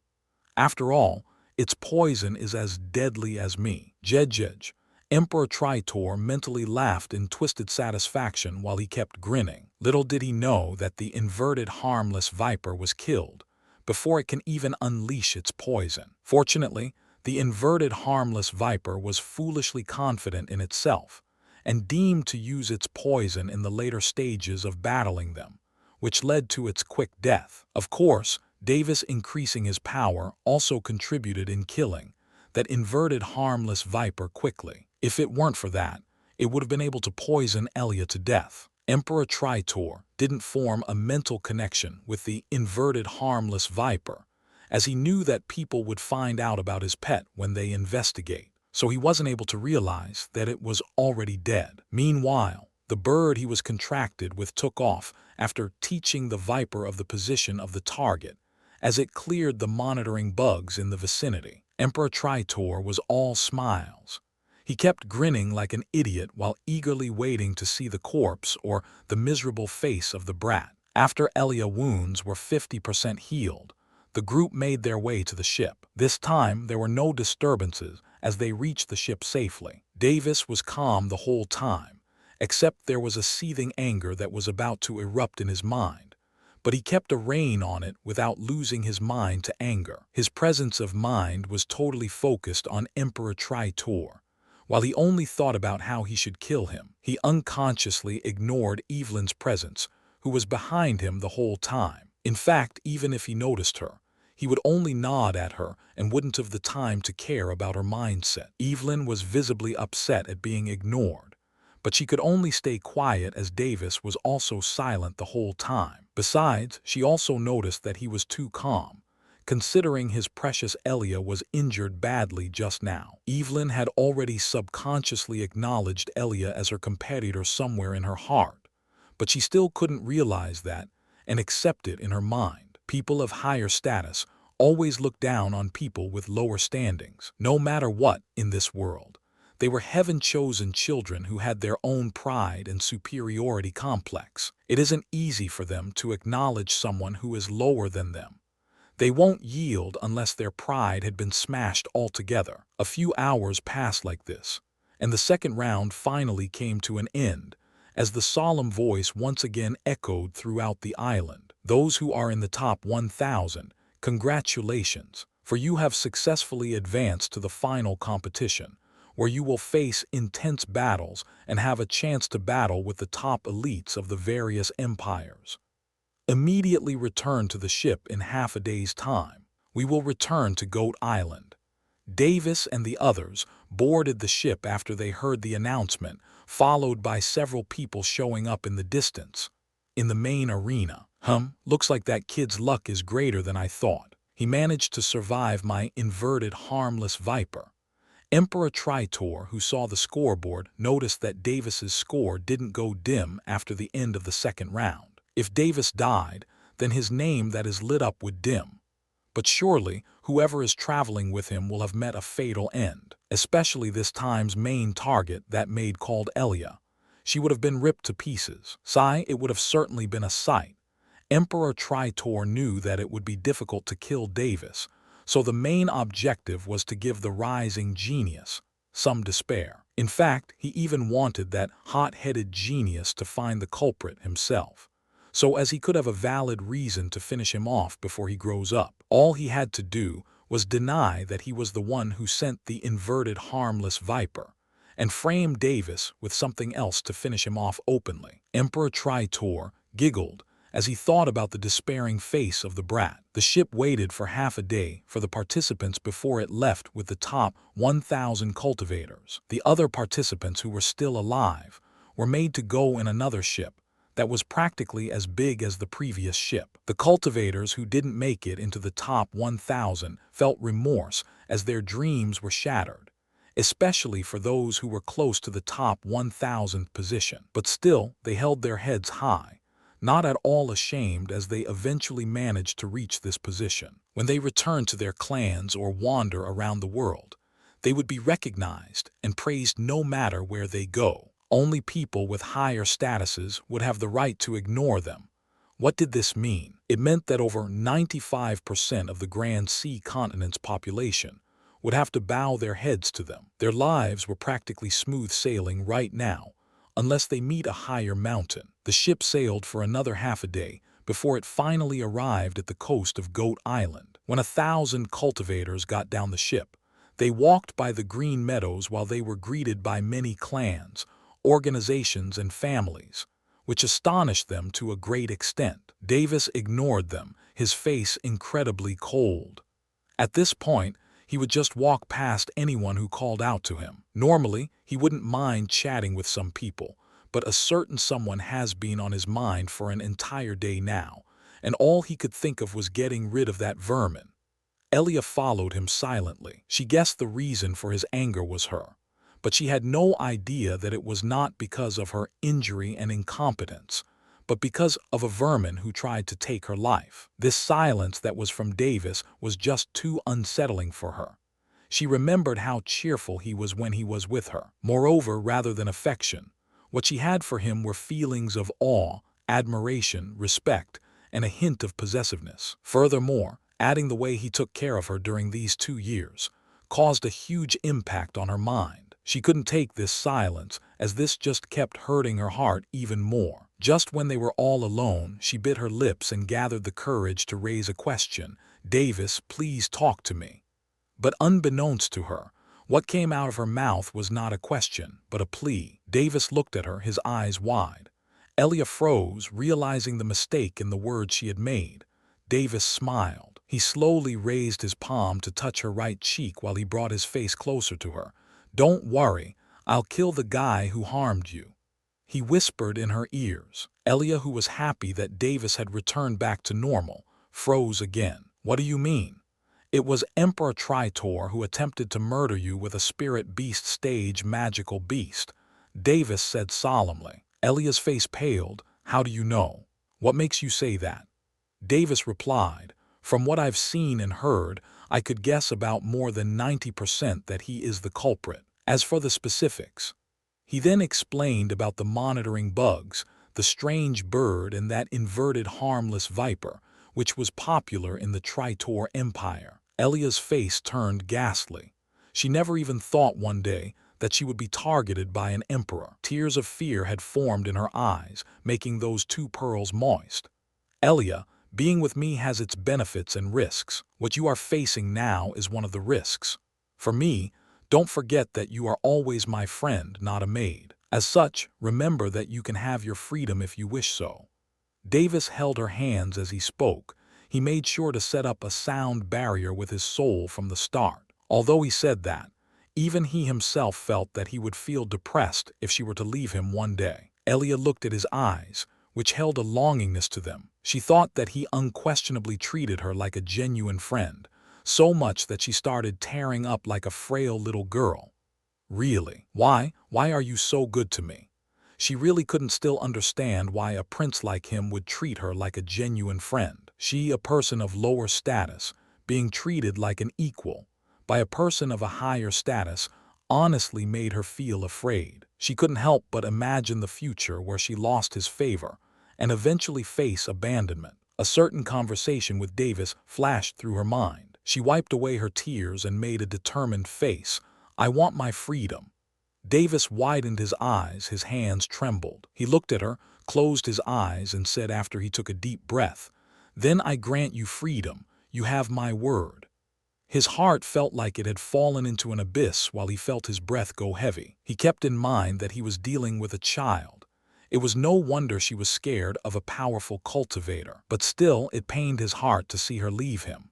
After all, she was with him for a period of 2 years. Davis attributed all these events to the work of Emperor Tritor, so the hatred he had for him deepened. "Do I have my freedom now?"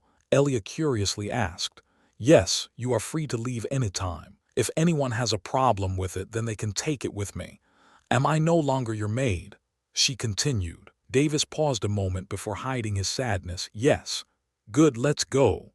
Elia smiled. She had found her newfound resolve. "Where?" Davis was astonished before realizing, shouldn't she return to the ship? "Wait. On second thought, being with me is safe too." He smiled wryly, thinking that she was using him as a shield. "Where?" Now that I lost my servant status and am now a free person, all that I have left is a friend, and now I am following that friend of my own will, not bound by any servitude." Elia said and smiled resplendently as she thought, "This way, I would be able to be his friend without any of those negative thoughts restricting me from being with him." "You?" Davis was taken aback as he never thought that Elia would play a cruel joke on him. To him, it might be a cruel joke, but to her, it was about changing her way of life. Instead of clinging to him like a leech and acting like a fake friend, why shouldn't she take the initiative to strive forward and be equal with him? Was her thought. Davis hid his face with his palms, while he felt embarrassed for assuming that she was a girl like every other greedy girl. "I should have known better." He was initially testing her when he said that he would grant her freedom. He wanted to know that if it was okay for him to support her. Though it was unfair to her, he felt insecure about his bond with her. Now he was sure that he would wholeheartedly be able to support her, without any second thoughts. He then clapped. "All right, I have a gift for you. Let's go to the main arena." "Gift?" Elia's eyes widened with glee. Yes, it's there. You will like it very much. Also, it will make you feel relaxed. Davis nodded his head as he grinned. They then approached the main arena with energetic steps. This had been a long wait. Seems like the ship had arrived on the island. It's about time we start the final round. Emperor Ashton raised his voice for everyone to hear. The audience clamored with fervor as they could see the final competition that would be packed with heroic elites, battling each other intensely. The geniuses, who were waiting for the final competition, felt fired up as it was finally their time to shine. Oh, looks like the participants who passed the second round are entering the arena.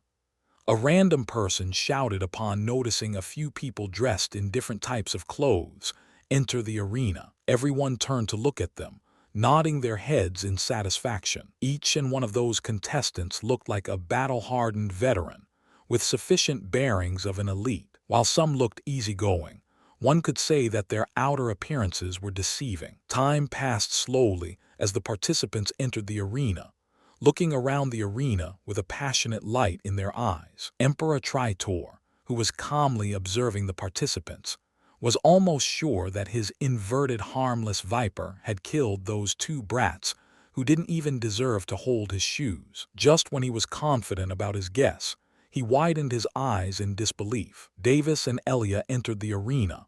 Their smiles, as well as their facial expressions, expressed no fear nor any dismay. Elia, being the child she was, ignored the threat. That is Emperor Tritor, while looking forward to the gift that Davis had prepared for her. They managed to escape.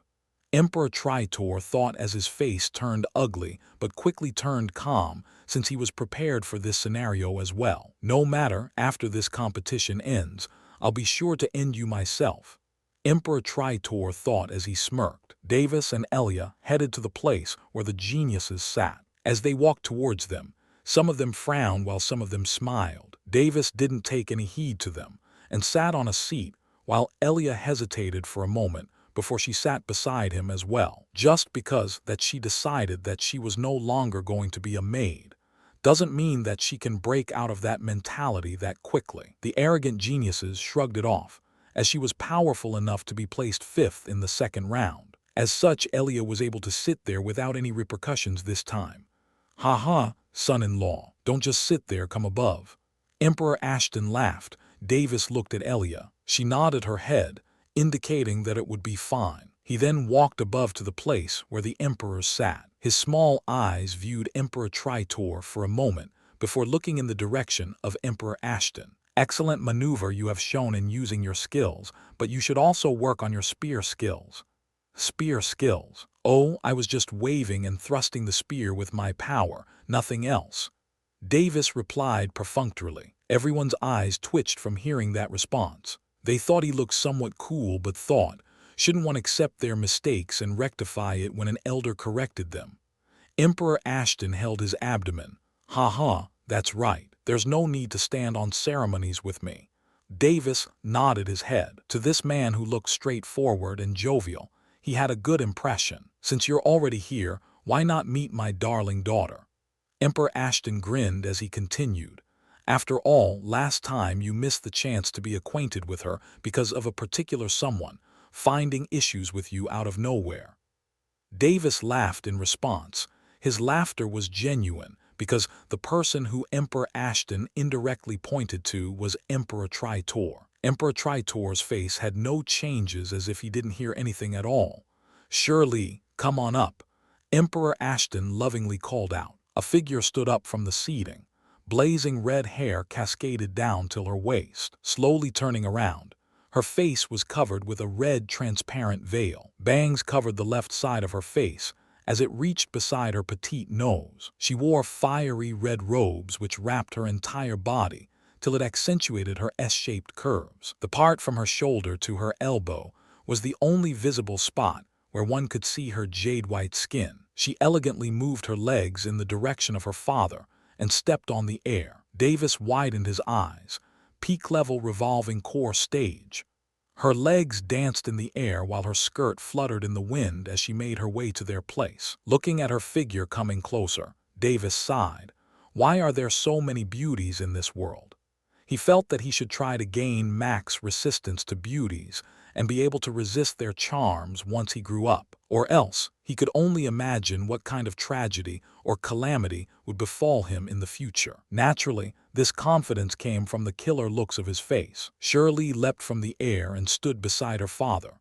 Her eyes involuntarily looked at Davis for a moment, before she clasped hands to her father and the other emperors as she greeted. "It's already time for the final competition, so quickly get to know yourselves."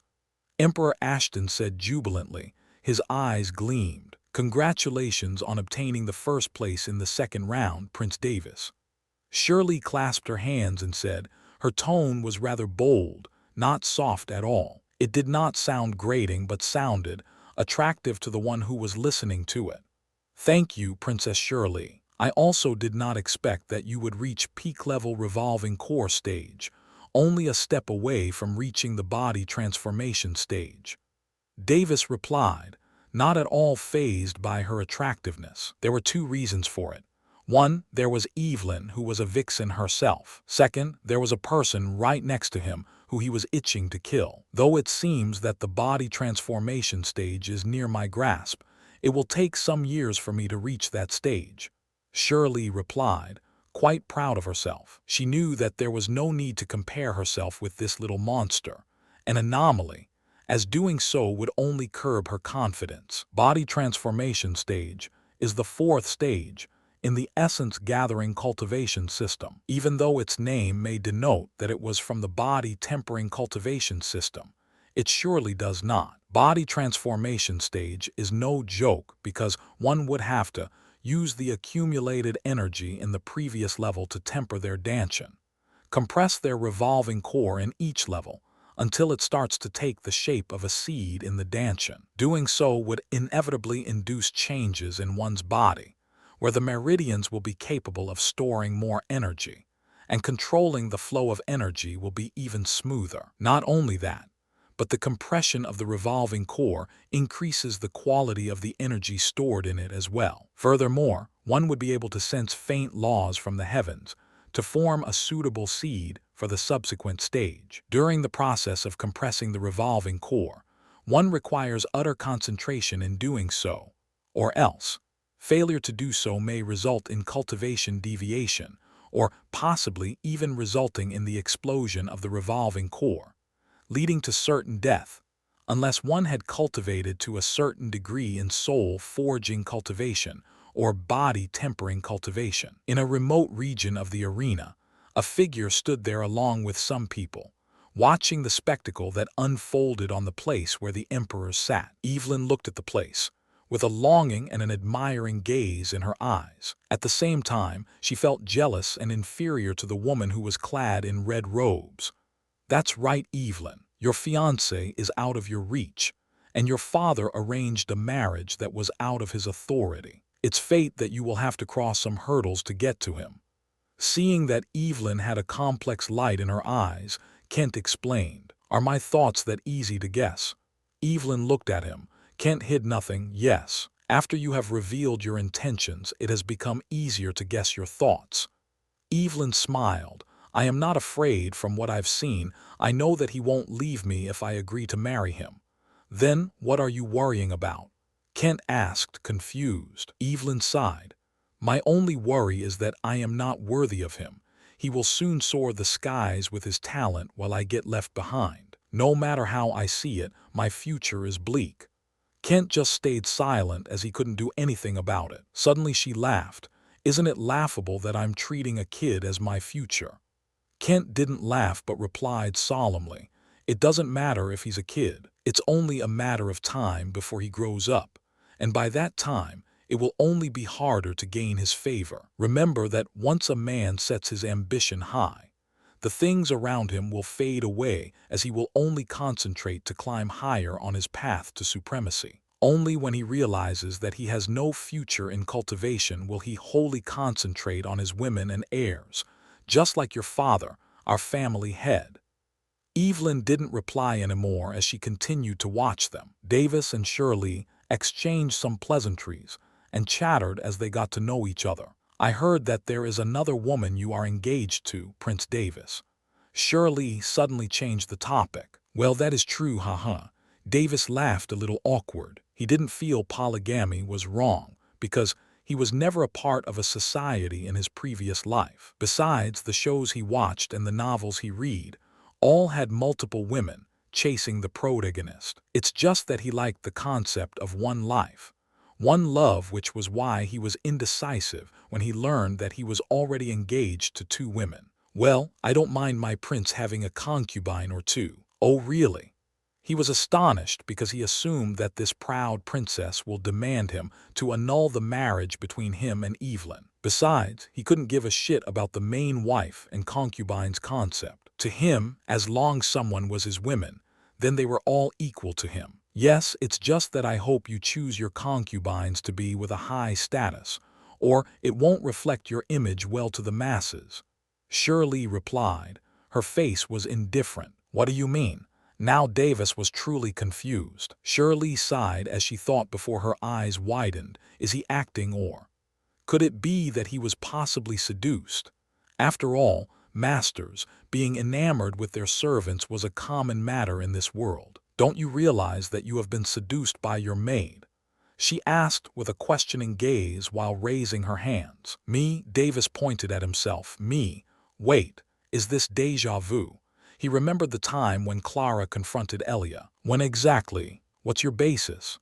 He laughed, remembering that scene while he asked a question. No master would go that far to defend their servants from a powerful adversary. Shirley replied calmly, her tone still bold. You certainly don't mince your words. Davis liked that because she called Emperor Tritor an adversary in front of him, without mincing her words. Her meaning was made clear, that Emperor Tritor was their enemy. Don't change the argument. Besides, why don't we have her come up and let her speak for herself? Shirley grinned. Her beautiful smile was not at all visible as it was hidden under her veil. Hearing Elia's words, Davis frowned. He couldn't decide whether to call Elia here or not, because thinking positively, it might be a good experience for her. But as a result, she might experience getting bullied. From the seats below, a little girl stood up and walked above. Oh! Davis turned his head and was astonished to see the sight. Elia headed to the place where the emperor sat by herself, without anyone's encouragement. She held her head straight as she kept staring at Shirley while walking with bold steps. Once she reached that place, she trembled a moment before those powerful emperors before calming down herself as she took a deep breath. She then clasped her hands and greeted the emperors as she bowed slightly. Elia greets all the emperors.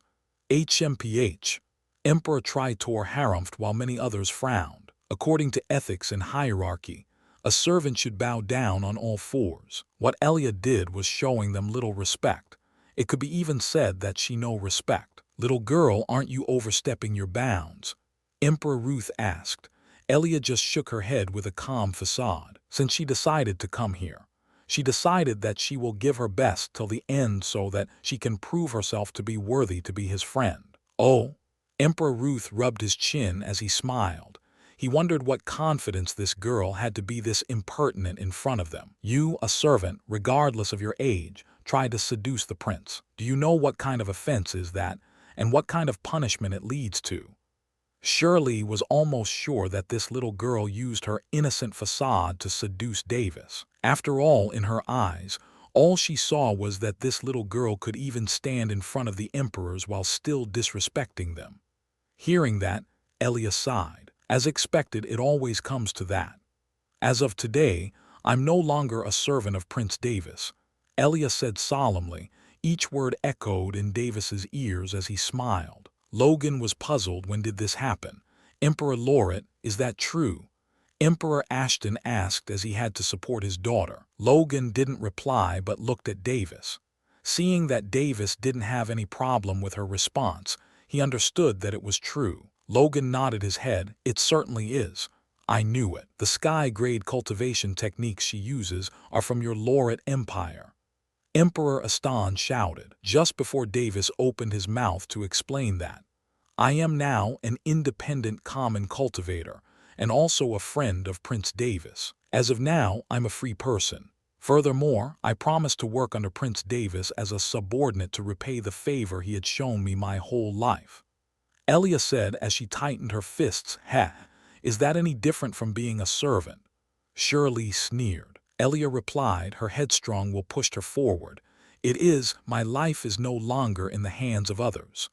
You're wrong, that is your delusion. Your fate is still decided by the strong cultivators, like me. All I need is a single hit to end your puny life.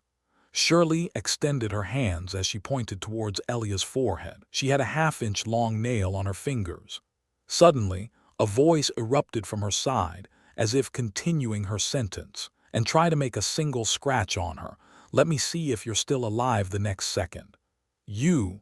Shirley pointed her finger at Davis as she trembled in anger. A moment later, she believed what he said was untrue, but his cold eyes seemed to say otherwise. She obviously didn't expect him to go this far. Jedge. This kind of hilarious spectacle is the first I've ever seen from the prince of an empire. Emperor Lauret, can't you see that your son is disgracing himself for the sake of a lowly slave? I guess it wasn't a mistake to believe that the Lauret Empire has fallen with the fall of your late father, Jeej. Emperor Tritor, who was silent this whole time, finally saw an opportunity to annul this marriage alliance between the Lauret Empire and the Ashton Empire. Logan stood up as his aura flared up. He couldn't stand it when someone disrespected his father. Davis narrowed his eyes. He finally had enough of this person who always seemed to piss him off. And you, why the hell are you spouting nonsense? Weren't you the one who sent this overgrown, inverted harmless viper to hunt me down? Emperor Trishit, Davis snapped as he took out the corpse from his space ring. What, is it true? Logan and Emperor Ashton simultaneously shouted, seeing the inverted harmless viper corpse. Insolence! You dare to frame me? Do you know the punishment for a false charge against an emperor as well as disrespecting an emperor? Emperor Tritor's heart skipped a beat, but he still feigned an angry facade as he shouted. His facial expression denoted that he was falsely accused. HMPH. Everyone would know whether if I'm framing you or not. Davis grinned before continuing. Everyone, do you know the time when a certain part of the Fearzen Island's projection went down? Yes, how do you know that?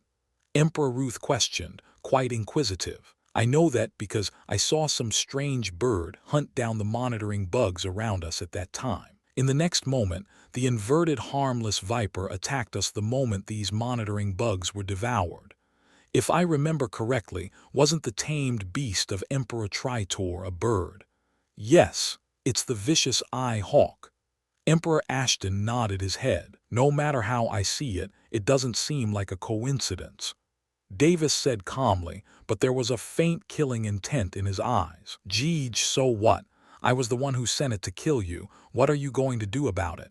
Emperor Tritor sneered. He didn't bother hiding anymore, as he got caught red-handed, because if he struggled pathetically, it would totally ruin his name, and it would only be a matter of time before they investigate and find out which will ruin his reputation. Emperor Tritor, you've gone overboard this time. Logan stepped up with a solemn expression. This time he was really pissed off, as Emperor Tritor played with something he shouldn't have played with. Just when Logan took out his sword from the space ring, Davis stood in front of him and obstructed. Leave it to me, Dad, Davis uttered in a reliant tone. Davis, Logan thought before he stepped back. Even though Logan had no idea about why his son was confident in handling Emperor Tritor, he knew that his son wouldn't act without confidence. Besides, if anything untoward happens, then I can strike him out without any mercy.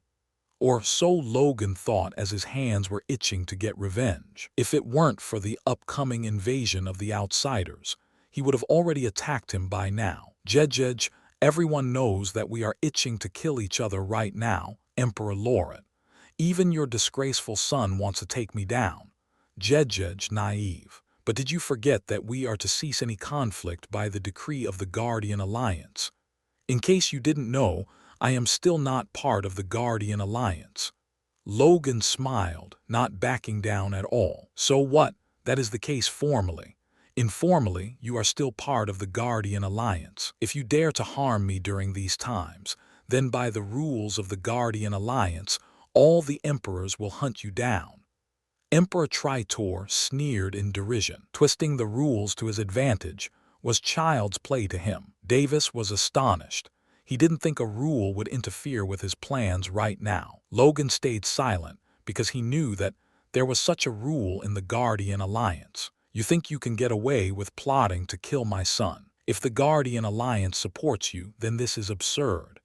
Logan snapped back, not mincing his words. He looked at the other emperors, waiting for their opinion. "Emperor Lauret, I can understand your anger, but we need you to calm your anger and understand our predicament towards the invasion of the outsiders. So we must ask of you to not instigate any conflict among us."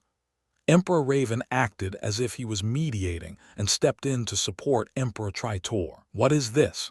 Emperor Tritor is the one who first instigated discord between us. Is no one going to take action upon him?" Emperor Ashton shouted in fury, clearly siding with Emperor Lauret. The other emperors clearly wanted no part of this mess. Exchanges spewed back and forth until Emperor Ruth stepped in to mediate the two parties. "All right, the Guardia." Just when he tried to arbitrate, a dense aura of killing intent erupted from his side. He instantly turned to look at the source of the killing intent and was shocked for a moment as he felt a chill spread across his spine, which unconsciously made him shut his mouth. This was the same for other emperors, as well as Logan. Shirley and Elia, who were quiet all this time, trembled from that sheer killing intent. "Can we end this farce?" Davis asked calmly, as if he were tired of their bullshit. In his hand, he held two white sheets of paper, which looked like a paper talisman. It looked like any kind of common paper talisman that was being sold in the streets of their various empires. A talisman. This was the kind of thought that ran through everyone's head. Emperor Raven and Emperor Tritor went on alert, but suddenly they glimpsed that there was something written on the two white sheets of paper talisman. "Ken Tritor, Mike Raven, brat. Why are our names written there?" Emperor Raven shouted, while Emperor Tritor suddenly felt a chill on his back. Emperor Tritor froze for a second, but heaved a sigh of relief the next moment. He felt like death was upon him when he saw the paper talisman having his name, but he quickly dismissed it as his imagination. After all, the entire scene was odd in the first place. In fact, even Emperor Raven felt the same, but he quickly dismissed it even before Emperor Tritor did. "Oh, shortly in a moment you two will know. The reason why I wrote your names in this paper talismans was that because, ultimately, you two are total scumbags who wasted innocent lives even when they had nothing to do with you two. This act of ruthlessness has cost the lives of millions of people, and the heavens couldn't keep watching your... All right, enough bullshit. In the next 10 seconds, you two will die."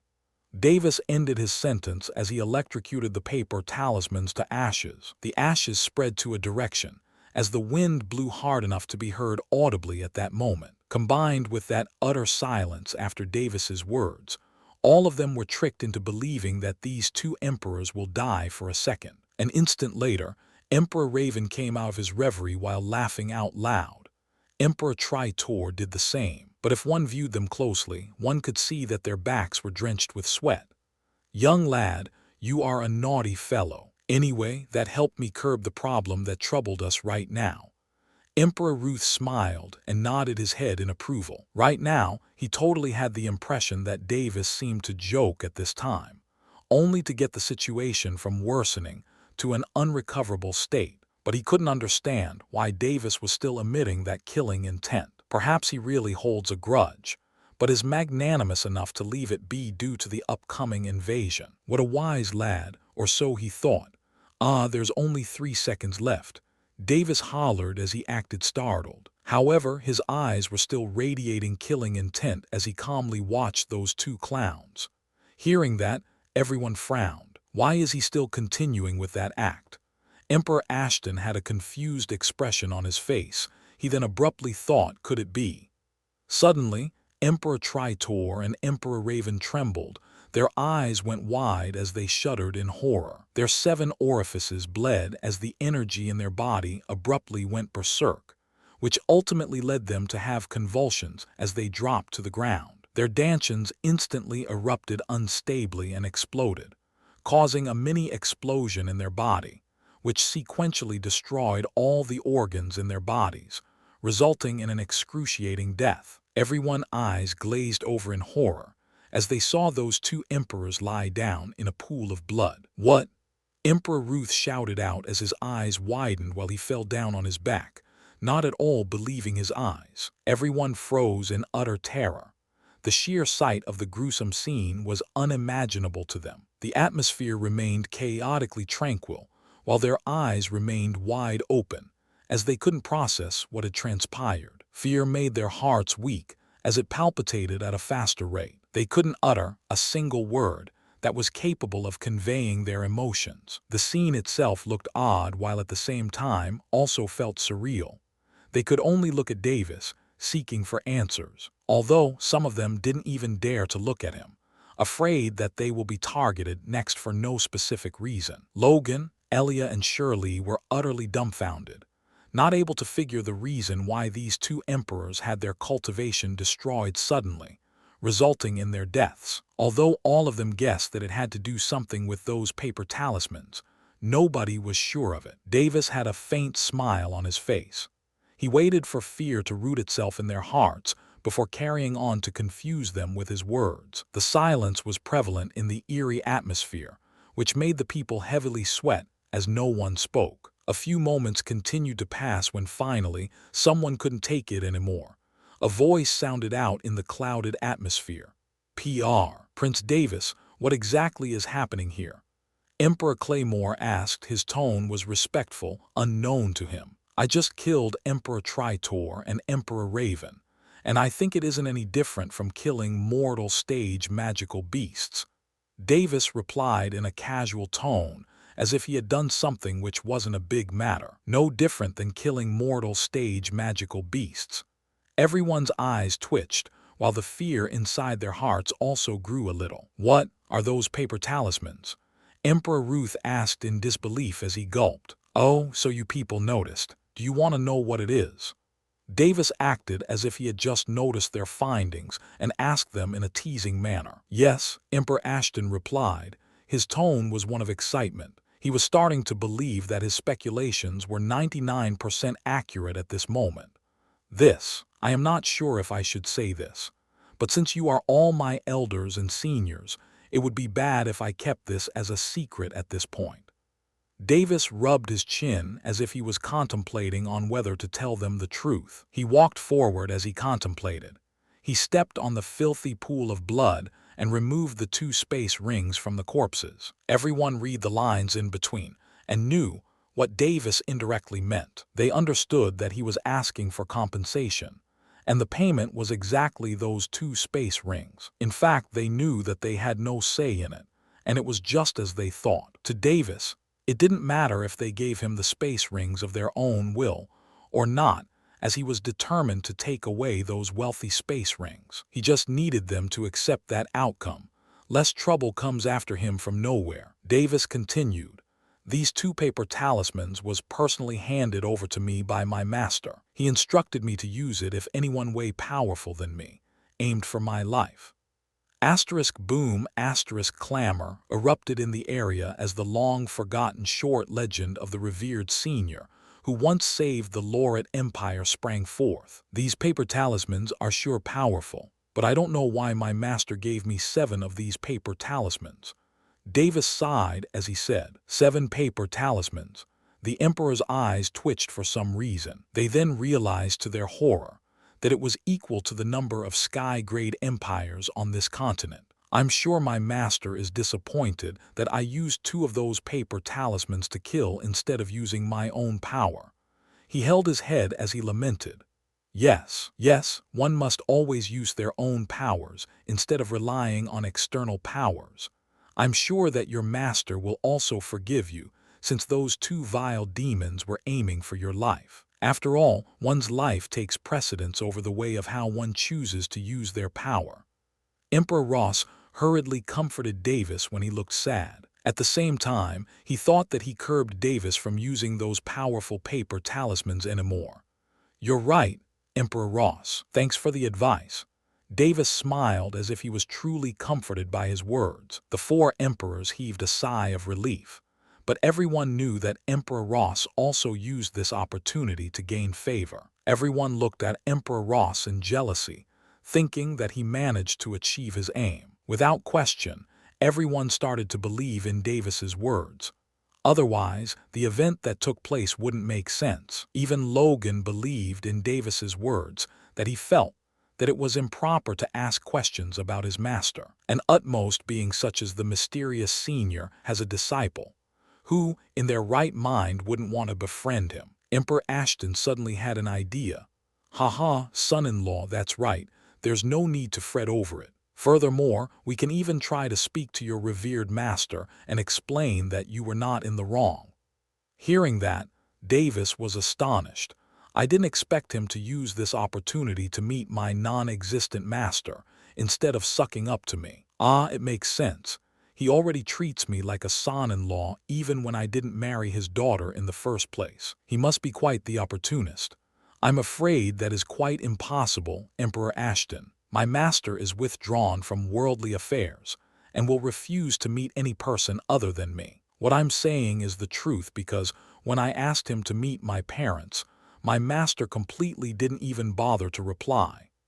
Davis sadly said as if he was disappointed in his master for it. Davis's acting was so genuine that even Logan started to believe his words. Not only that, but my master forbids me to speak about him unless asked specifically, Davis added as he shook his head.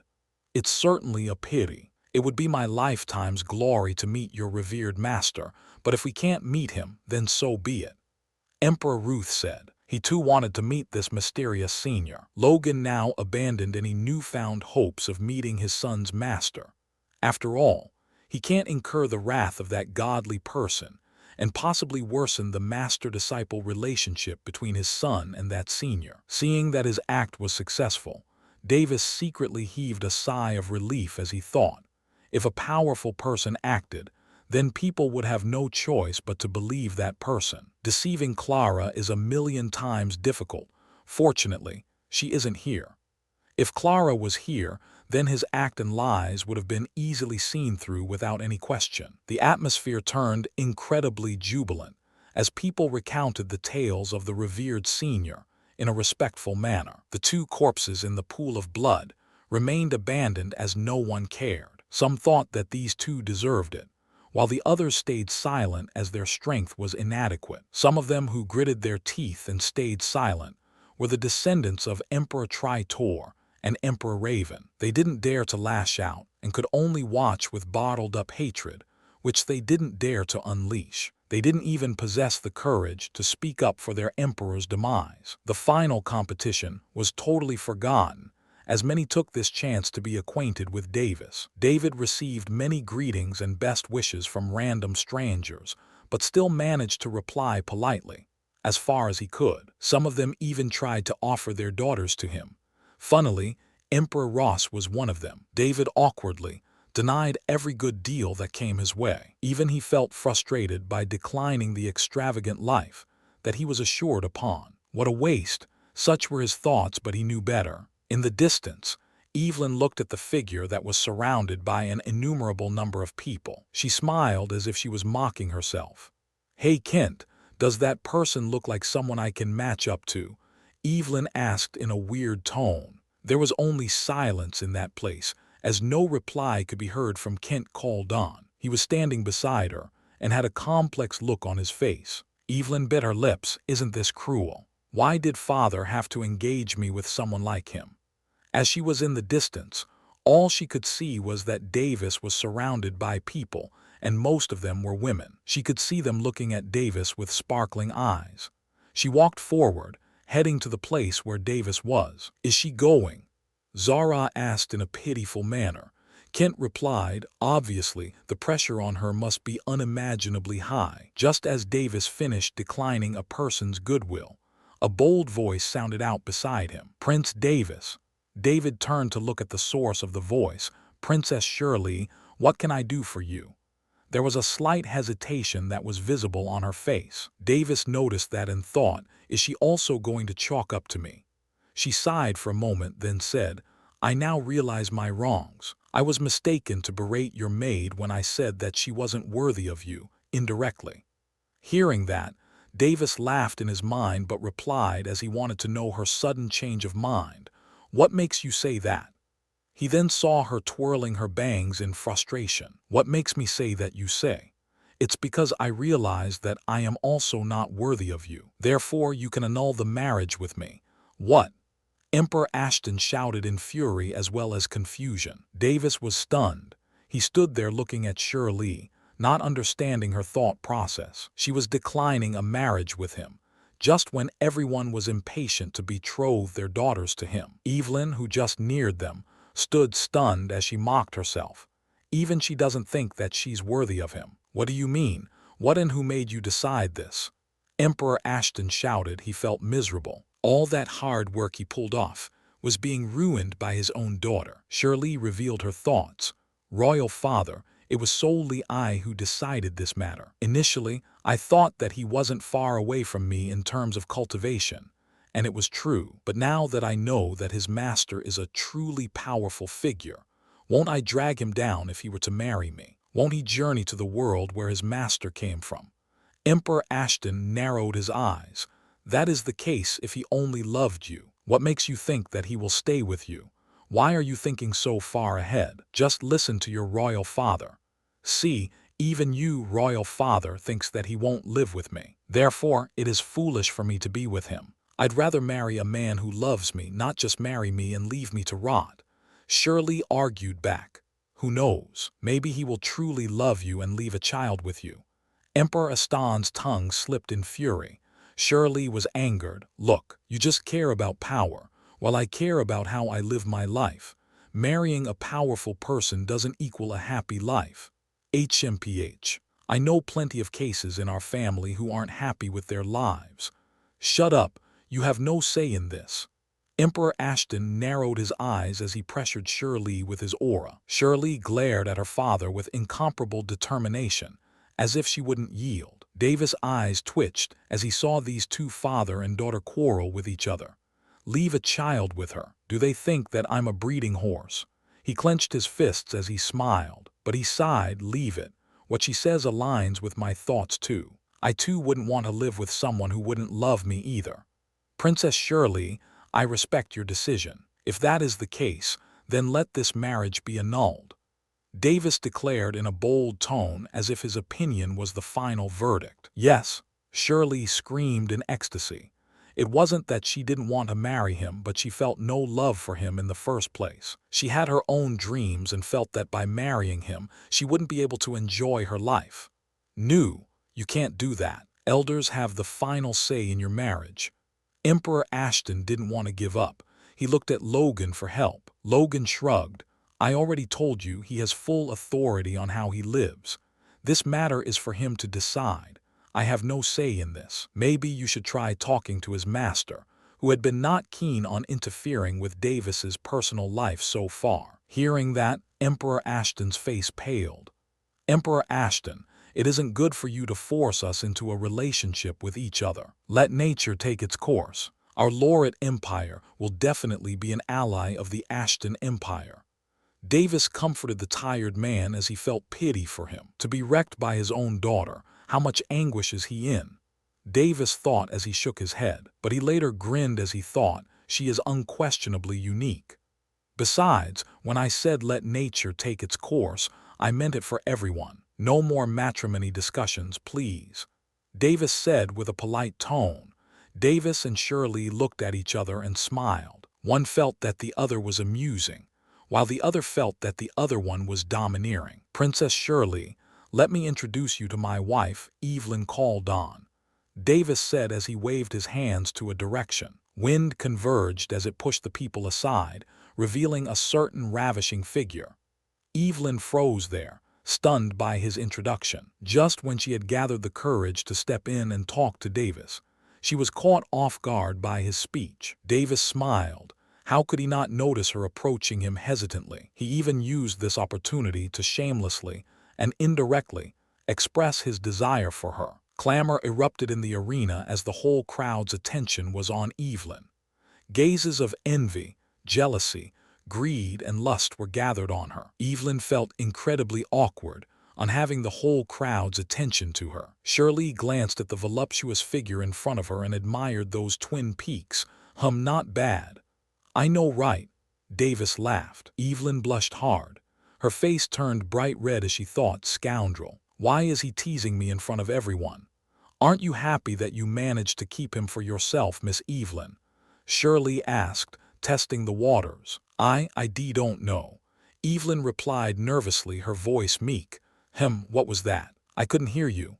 Shirley placed her palm beside her ears. Evelyn increased her voice as she shut her eyes. I just don't know. That decides it. Prince Davis. She clearly likes you and possibly is in love with you. I don't know how you managed to do that, but congratulations. Davis was stunned. How? What makes you say that? Evelyn was also stunned as her thoughts were revealed. All she wanted to do was find her resolve and convey it to Davis. But questioned by Shirley and teased by Davis, she nearly forgot what she came here for. Shirley grinned. I'm the 36th princess of the Ashton Empire, and I have some sisters who are married to their love. The kind of reaction she gives, it is clear that she likes you, Prince Davis. Davis was utterly dumbfounded. All he heard was, I don't know, and from that, she was able to garner a lot of information. What the actual fuck? Women are scary. Davis gulped as he thought, but his gaze unconsciously turned affectionate while looking at Evelyn. Our royal father dotes on us a lot. Even though he is greedy, he is truly a good father and an emperor. Otherwise, he wouldn't let me off this easily. Shirley smiled and said, You were born to a good family. Davis nodded his head, quite happy for her. Isn't your family the same? She asked as she grinned. Yes, though that wouldn't be the case if the rebellion didn't happen, Davis smirked. Aren't you straightforward? Just the way I like it. She laughed out loud, then sighed, a pity, you are way out of my league. Davis fell silent. If she felt like that, then he couldn't do anything about it. She wasn't his responsibility anyway, and towards her, all he felt was a friendship kind of feeling, like the one he had with Elia. Don't you feel the same, Miss Evelyn? Suddenly, Evelyn's demeanor changed as she replied, Feel the same. I have been stabbed by this feeling from the moment I saw him. Since her feelings had been found out, she felt that there was no use to being shy anymore. She felt that she should be bolder. So your decision to love him was after that? Shirley asked as he pointed at Davis. Evelyn hurriedly denied. After that, no. Initially, I was just like you in some way. Perhaps at some point I started thinking about him. Shirley giggled, even though he is still a kid. Evelyn was amused. She then chuckled. He certainly doesn't act like one. Well, that's true. Shirley looked at the two corpses near her. By the way, you have my gratitude for killing that bastard. He was just way too much. Shirley thanked Davis as she felt that the humiliation she received earlier was avenged by him. Davis smiled, no problem. Then I'll take my leave. Goodbye, Prince Davis, Miss Evelyn. Shirley clasped her hands and walked away. Just as she walked, she suddenly stopped and turned back. Goodbye. Elia, was it? Elia, who was silent the entire time, was astonished. Princess is acknowledging me, she asked in incredulity. Shirley giggled. Well, you could say that. Your friend here has made me understand that there are always powerful people above you, and it is not good to act arrogant all the time. Shirley, Elia, and Evelyn once again turned to look at those two corpses of the emperors who were just alive an hour ago. They were once again reminded that Davis was just 10 years old, a disciple of a powerful being, and didn't even take him a minute to take down the two emperors who were part of the continent's strongest 7. Shirley laughed as she left. Next time I see you might even be stronger than me, he. No, that. Elia tried to deny it, but no words came out of her mouth as she clenched her fists. Davis smiled. He could see that her resolve to get stronger didn't let her degrade herself. He turned his face and saw Shirley's back. He felt a little sad that he didn't get to see her face. Suddenly, he noticed something and turned aside, only to see Evelyn running away. He laughed and shook his head. It's not like I'm going to eat her. She must have been so embarrassed to be running away from me. Don't you need to follow her? Elia asked as she pointed at the escaping Evelyn. Leave it, there's no need to be forceful. Let it be. Davis replied. His heart was full of satisfaction right now. Aren't you afraid that someone will steal her away from you? Elia asked teasingly. Oh, then they will be courting death. Davis replied with a slight grin, but his face turned weird. When did you learn to tease? Who taught you that? From a certain person who always bullies me. Elia replied with a proud grin on her face. Now that she felt true to be his friend, she felt that she could now tease him as well. Davis chuckled and shouted a moment later as he laughed, "Let's get on with the final competition." From there onwards, the final competition proceeded as planned, albeit a little delayed. The geniuses who were already seated in the arena, and the top 1,000 who passed the second round, were entitled to participate in the final competition. Totally, there were 280 participants in the final competition. The final competition consisted of 3 rounds. The first round involved group elimination, where only 16 people will be able to pass out of the 256 people who were pitted against each other in the arena. This made Davis remember the Battle Royale games in his previous life. During the match, he stood like a statue, and no one even came near him. They were avoiding him like he was a plague, which made him annoyed. Out of the 280 participants, 80 participants managed to secure victory, and as expected, more than 90% of the participants who secured victory were the elite geniuses of the various empires. Unfortunately, Evelyn was defeated in this round, which made her unqualified to participate in the next round. The next round took place the next day. They used the same method to eliminate the participants. This time, only 16 participants were pitted against each other as they battled out for supremacy. Elia lost this round, and it was quite expected. Compared to other geniuses, the time she cultivated was too little. 16 participants emerged victorious in this round as the general top 16 were determined. Then the top 16 participant was made to do one-on-one battles, which increased the valiant and heroic atmosphere of the arena. In the arena, 3 matches simultaneously took place in the 3 battle stages. The audience clamored and discussed in fervor as the matches between the geniuses exploded into magnificent battles, except for an anomaly. During the whole process, Davis didn't even have to open his mouth, as the geniuses automatically surrendered of their own will. The number of participants dropped from 16 to 8, then 8 to 4, and 4 turned to 2. In the largest battle stage, 2 silhouettes were staring at each other with odd expressions. "I knew I would finally face you, Princess Shirley." Davis smiled. He stood at one end of the stage with his arms folded. A slight grin was visible on his face. Shirley smirked. "Just so you know, I'm not gonna throw in the towel like the others. I'm gonna battle you to my heart's content." Davis was astonished.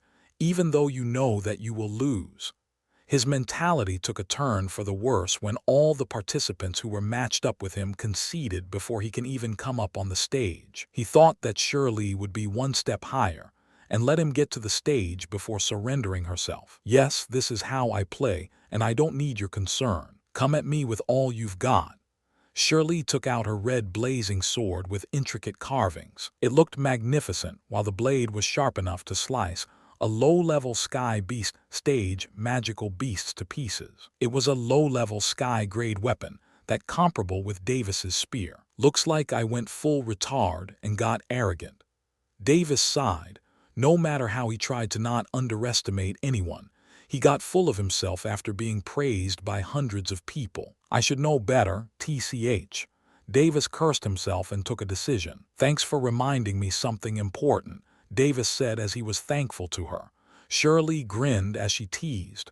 "What? Have you fallen for me now that you have seen my courage?"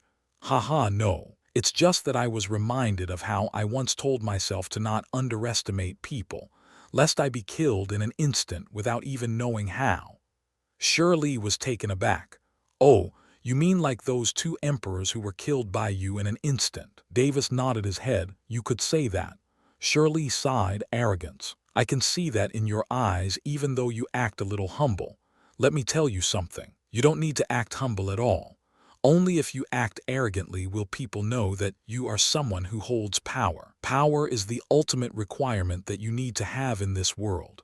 Without that, you will be shunned and oppressed without end. I tell you, without your master, you would be targeted by all the people in this place except your father. So prove yourself that you have the right to be arrogant in front of everyone.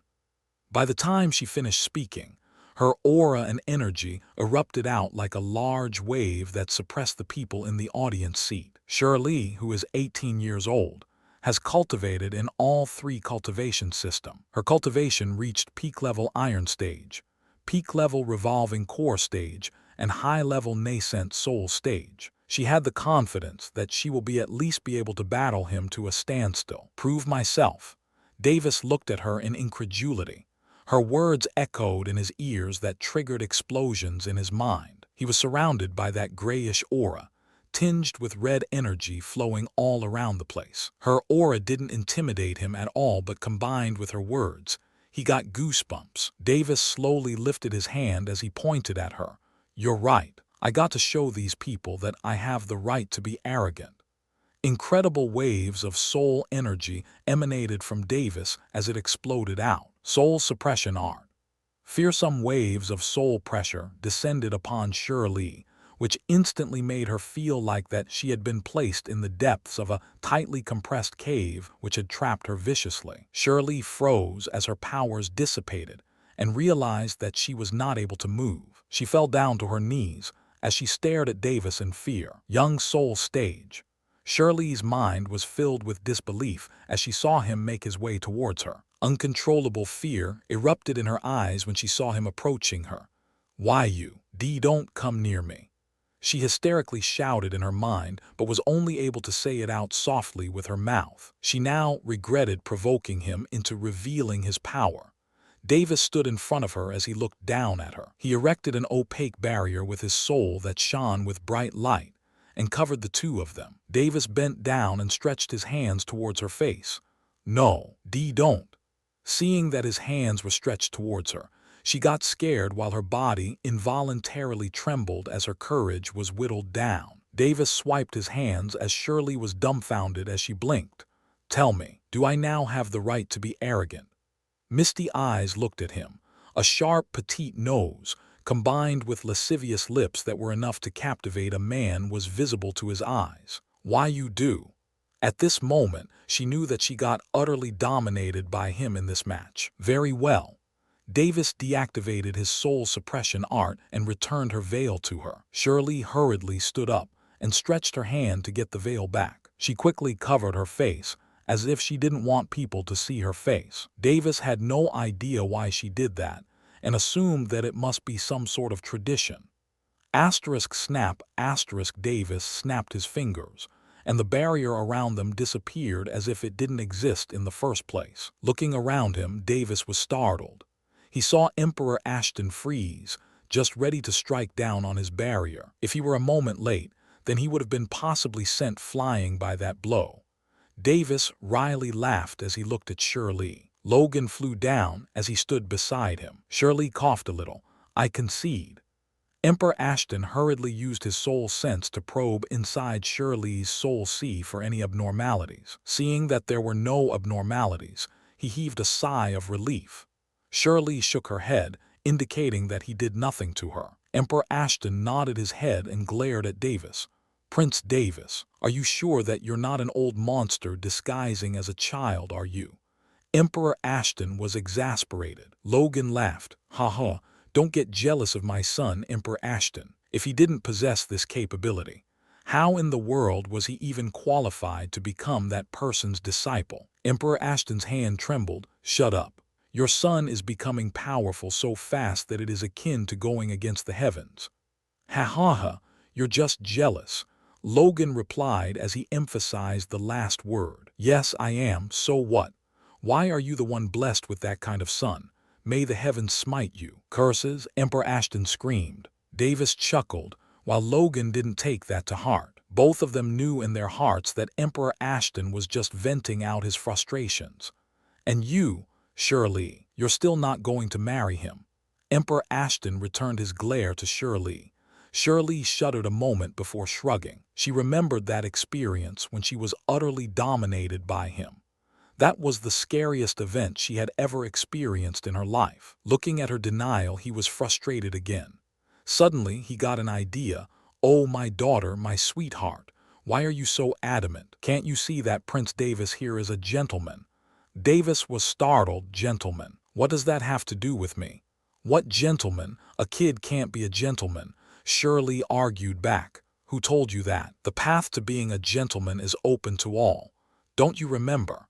He didn't do anything to you when you were encased in that barrier. If he had wanted to, he could have placed a soul seal on you considering his soul cultivation. Your royal father here wouldn't have been able to do anything."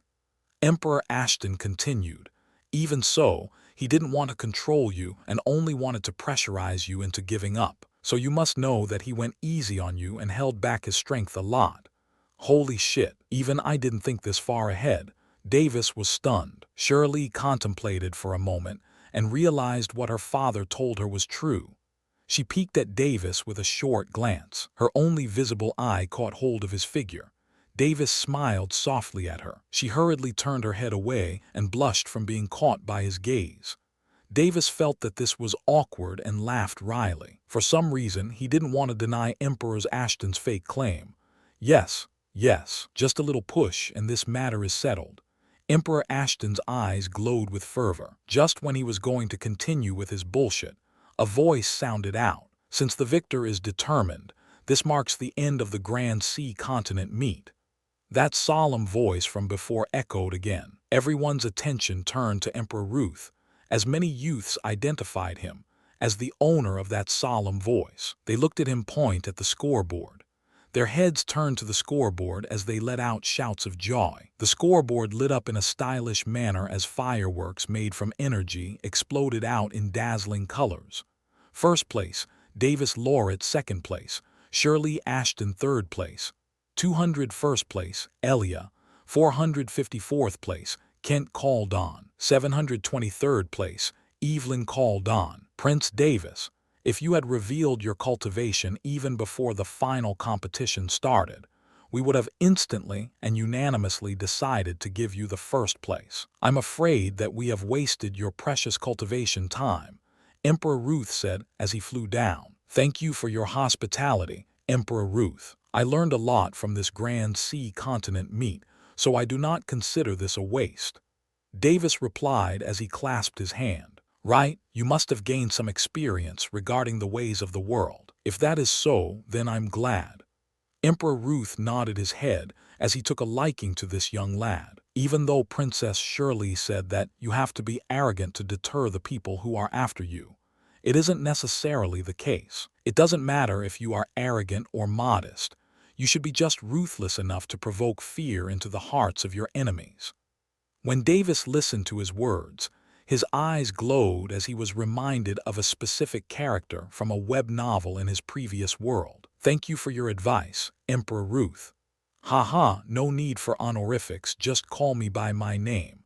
Seeing that Davis wholeheartedly listened to his advice, he was even more fond of this boy. "Yes, Mark Ruth." Davis chuckled. Emperor Ruth laughed. "Haha, you sure got guts. I've said this to a lot of people, but they still call me Emperor Ruth. Your boldness is one of the traits that I like." Of course, he even dared to kill those two emperors in front of us. What does he even have to fear? Logan replied, a little annoyed. He was planning to kill those two emperors when this 15-year period was over, but he certainly didn't expect his son to be one step ahead of him. Davis spread his hands. "It was their fault for provoking me. Don't blame me." Emperor Ruth rolled his eyes, ruthless enough. Emperor Ashton looked at these three people who were having fun. He then turned his head beside to see his daughter walk away. He later sighed, believing that this opportunity was crushed by Emperor Ruth. "Old fart," he muttered silently, giving up. "Three emperors.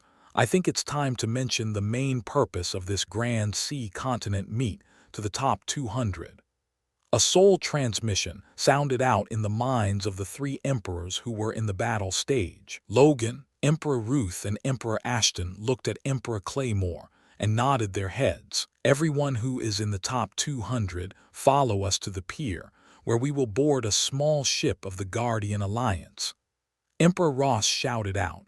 His voice echoed throughout the main arena like a tidal wave. Emperor Ross then moved out as he made his way to the ship, while the top 200 geniuses followed him obediently. In the small ship of the Guardian Alliance, the 7 emperors stood at the deck while the geniuses stood around the deck. It was almost like a public square assembly. Emperor Claymore stepped to the front. "First of all, you all did well in obtaining one of the positions in the top 200. I imagine that you all know about what you're going to do next." Everyone in the top 200 was of royalty, so they knew about the matter of outsiders, and since they were participating in this competition, they were bound to know about this matter. The geniuses nodded their heads. "Good, then let me explain the details of what you people are entitled to do in that secret entrance that will reopen in a year. Your objective is to kill all enemies you engage in there. All loot that you obtain will be handed to the power you belong to. If the power behind you lets you have the loot, then it will belong to you." The geniuses nodded their heads. They already knew this information and were okay with it, because they knew that the loot that they obtain will belong to them as long as the quality of the loot doesn't reach high-level sky grade and above, which is rare. It goes without saying that you youngsters should be prepared to die as well. All of you should play well as a team, and no infighting is allowed. If it were known that anyone has disobeyed this rule, then after you come out of the secret entrance, you will severely be dealt with without fail.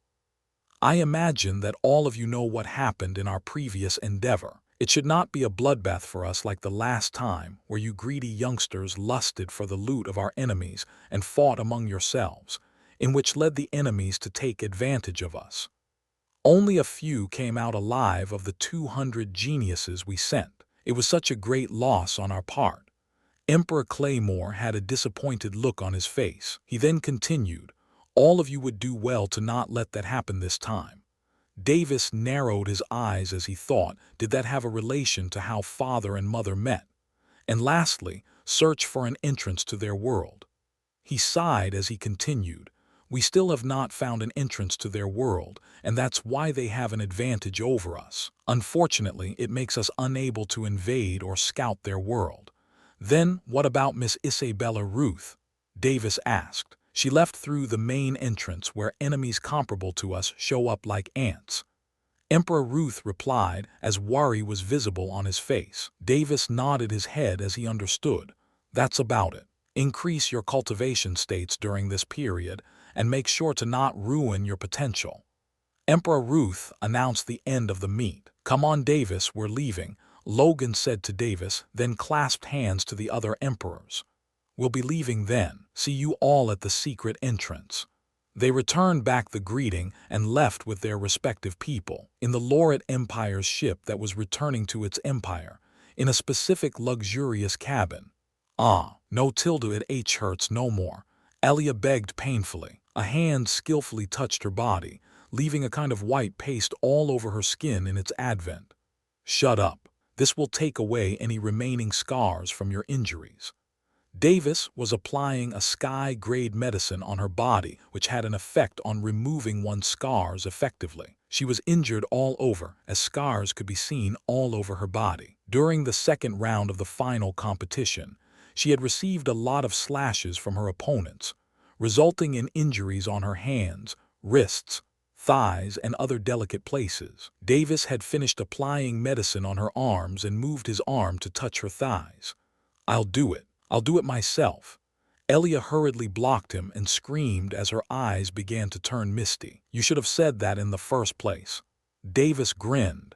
He had no choice but to convince her through his evil hands. She originally refused to take that medicine as she wasn't his maid anymore, but Davis could care less about that. Davis handed over the medicine to her and moved away from her, giving her some privacy. He checked his palms and muttered in a low voice, "So soft." He then shook his head, clearing away all thoughts from his head. A few minutes passed as Elia finished applying medicine to her injuries. Her skin glistened with a shiny appearance, indicating that it was good as new. Such effectiveness! She was astonished by the rarity of the medicine. Elia came near Davis and saw his face. "Why is your face red?" she asked curiously. Nothing, it's just. I was glad to be the winner of this competition." Davis's eyes darted left and right as he smiled. "Oh, congratulations to you, my prince." "Silly me, I forgot to congratulate you." Elia laughed awkwardly. "Thanks, now let's go," he said as he turned his head around and walked away. "Yes," she followed him, smiling at his back as she thought cute. Davis shouted in his mind, "Phew, that was a close call." During that few minutes, all he heard was Elia painfully shouting. Then later it changed into a weird moan that induced a reaction in the lower part of his body. He gulped and swallowed his saliva, furiously controlling his mind to not have any impure thoughts, which ultimately led to his face turning red. "Wait, I almost forgot," Davis suddenly shouted. Elia was startled.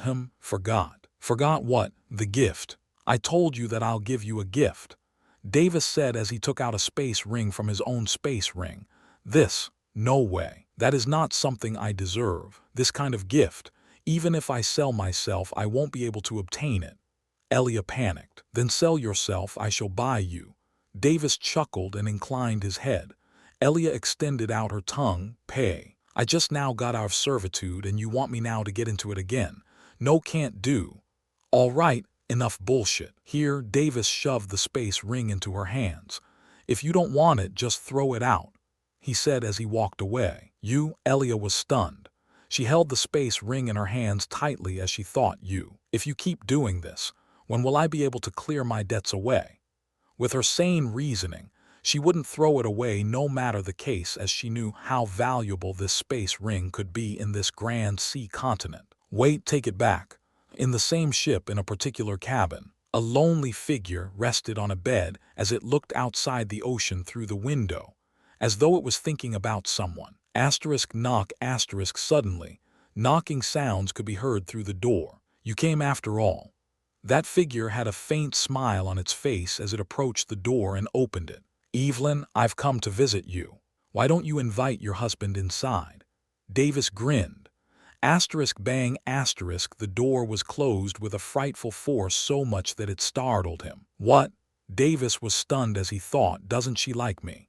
He looked back to hear Elia's opinion, only to see her shrug as if it wasn't her business. Inside the cabin, Evelyn had her pretty face contorted in happiness as well as helplessness. "He says that he came to visit me." Who in their right mind would come to meet their fiancé with another girl? She thought wryly. "Wait. Why am I jealous of her? Isn't she just a little girl?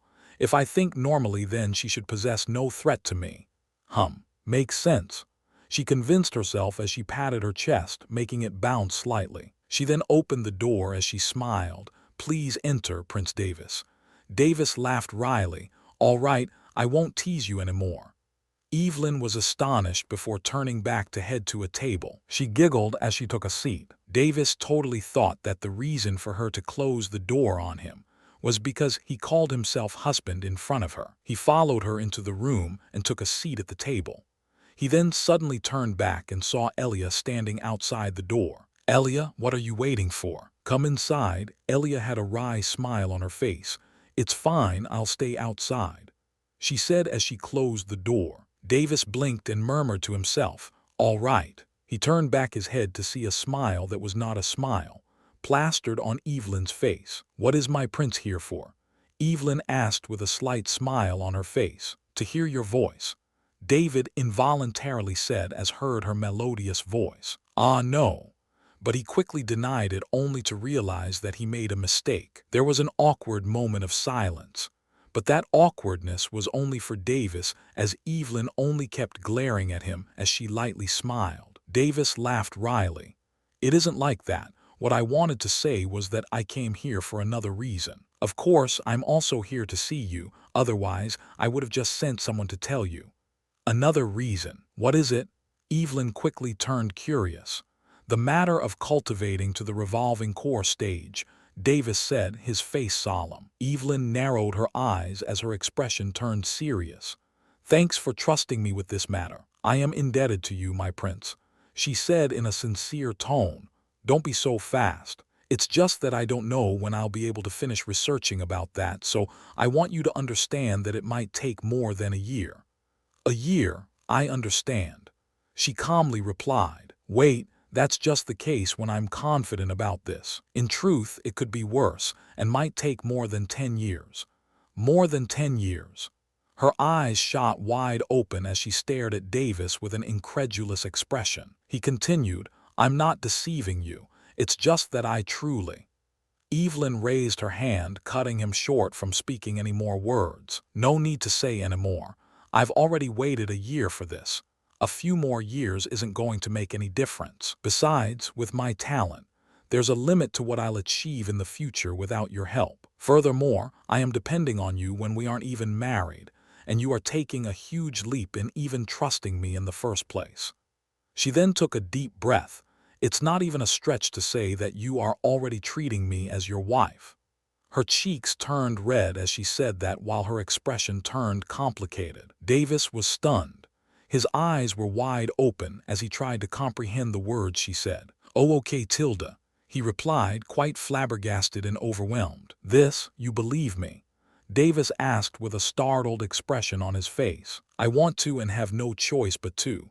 Evelyn smiled wryly. Ha, right. Davis wryly smiled. Still, he felt trusted all the same. I like your honesty in telling me the truth. Relationships are built on trust, am I wrong? She smirked, her face lit up with a beautiful smile. He shook his hands. No, I have the same thoughts as well. She laughed. Ha, you're quite mature for your age. Did your revered master teach you about moral values? Ha, you could say that. Fuck. Just when she said that relationships are built on trust, I am already lying to her. Davis thought as he cried inside. I'll send word as soon as possible to you, when I complete the research. Until then, goodbye.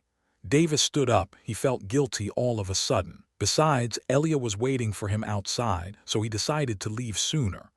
Oh, you won't come to visit me until the time comes. Her voice turned cold as she smiled. I'll meet. Davis quickly shook his hands. Evelyn raised her head proudly. She felt good to get one over him. Davis walked to the door sadly. He opened the door and was going to exit when suddenly, he smirked back and said, Don't blame me if you lose your innocence when I come to visit you. He shut the door as he went outside without hearing her reply. You, Evelyn fumed while she thought about his words. Various images popped into her mind which made her blush hard. Trying to tease me. Heh. Standing outside the door, a joyful smile was on his face, totally forgetting the fact that he was still a kid.